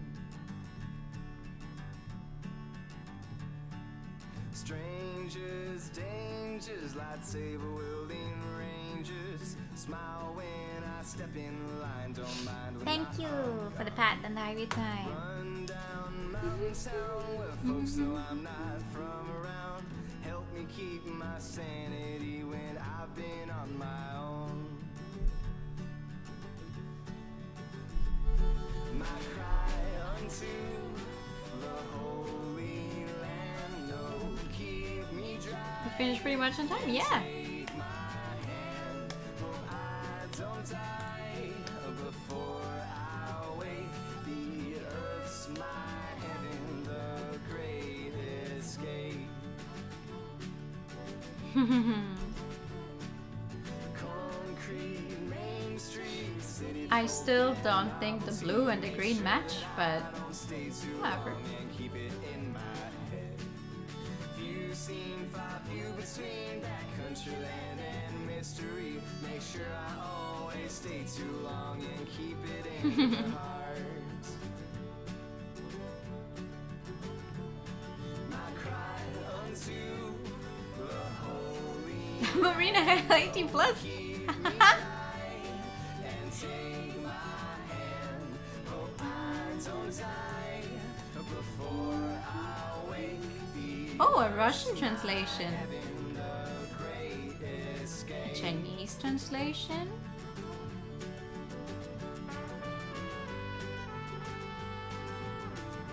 Cool.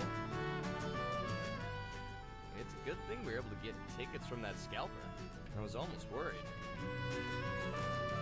All that glitters is not gold. Except the gold. The gold always glitters.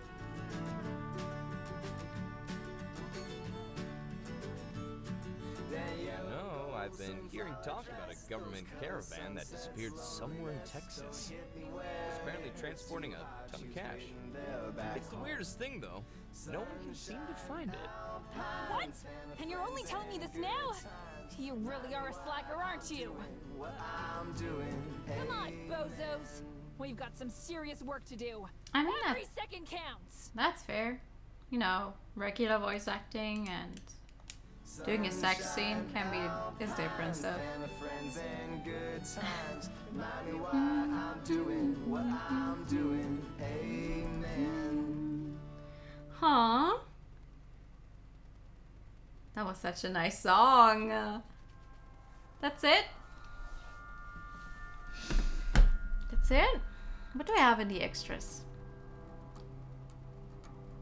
DLC content? What? Highway Blossom new extra takes place approximately 1 month after the events of the main game. You can purchase it wherever you bought Highway Blossoms. Oh! I didn't know that. Guess I'll have to get on that at some point. Okay. That's the CG gallery. With its ah! Oh, drag to move. Okay, how do I zoom? Ah, oh! Cool. What else do I have? Uh-huh. Marina's thoughts. Ah, they actually wrote something for all of these. Cute. Okay. And guest art. Wait, we haven't seen that. The other three in the back.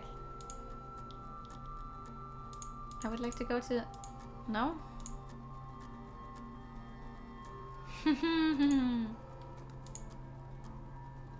Oh, a beach. Oh, that's cute.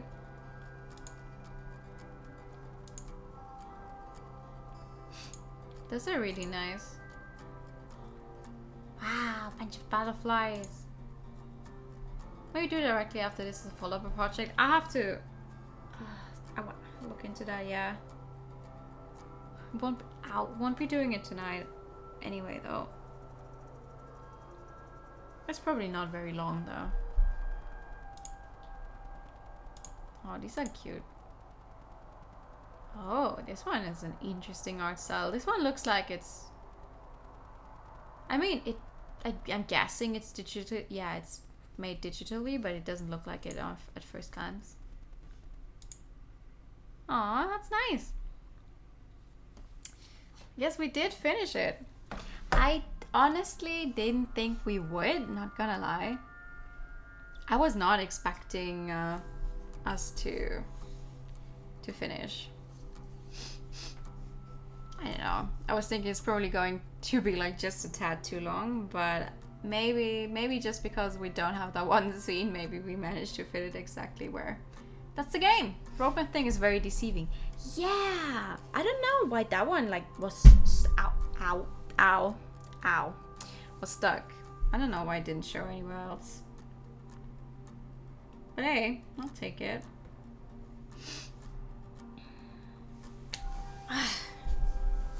What a cute little game, though. I like it. Yeah, I just hit my elbow. What a cute little game. I liked it. I mean, this is an updated version of the game, as far as I'm aware. But it was good. It was good.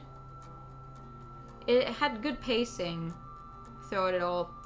I'm a little, you know, Amber's entire whole breakdown and I'm gonna throw her out, blah blah blah, and then getting over it the same night still. Sure was an experience, but it was good. I like it. I mean, I like what Studio Land does. The other game was also fun. The other game that I've played, and apparently they're making. I just saw that on Twitter today. Apparently they're making one where Ibihime is the writer. Ibihime is the writer for another one they're working on. And I think they have like 3 projects running right now as well. So they have a bunch of stuff they still have to get through at some point. You're gonna have to hunt for that OST. Yeah, for sure. It seems to be long enough for 2, maybe 3 streams. Oh, really? Huh.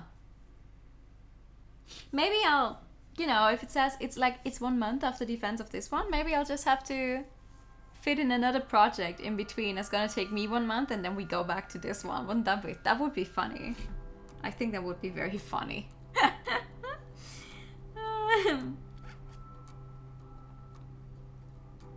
Alright. That's nice. This means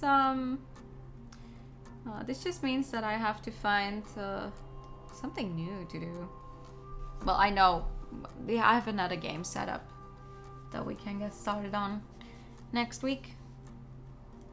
It's not too long. I think that one would be like maybe 2 streams or something. We see about it. We're gonna stop here then. Right on time. I like it. I like it. There are always games. Yes. I mean, I have a bunch of games still. But it's just, I don't want to, like, as much as I love my otome games and my long visual novels, I really don't want to do another one that had, like, with the length of Café Enchanté. I really don't want to do that, because that one took us 23 streams, and frankly, I'm not willing to sit to 23 streams of the same game, because I'd be limited to like the short streams. Because putting visual novels on the long streams will just kill my voice, like we saw with Ace Attorney.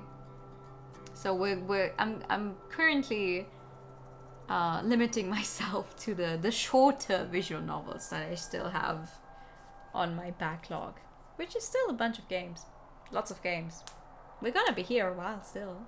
You're not getting rid of me anytime soon. But yeah.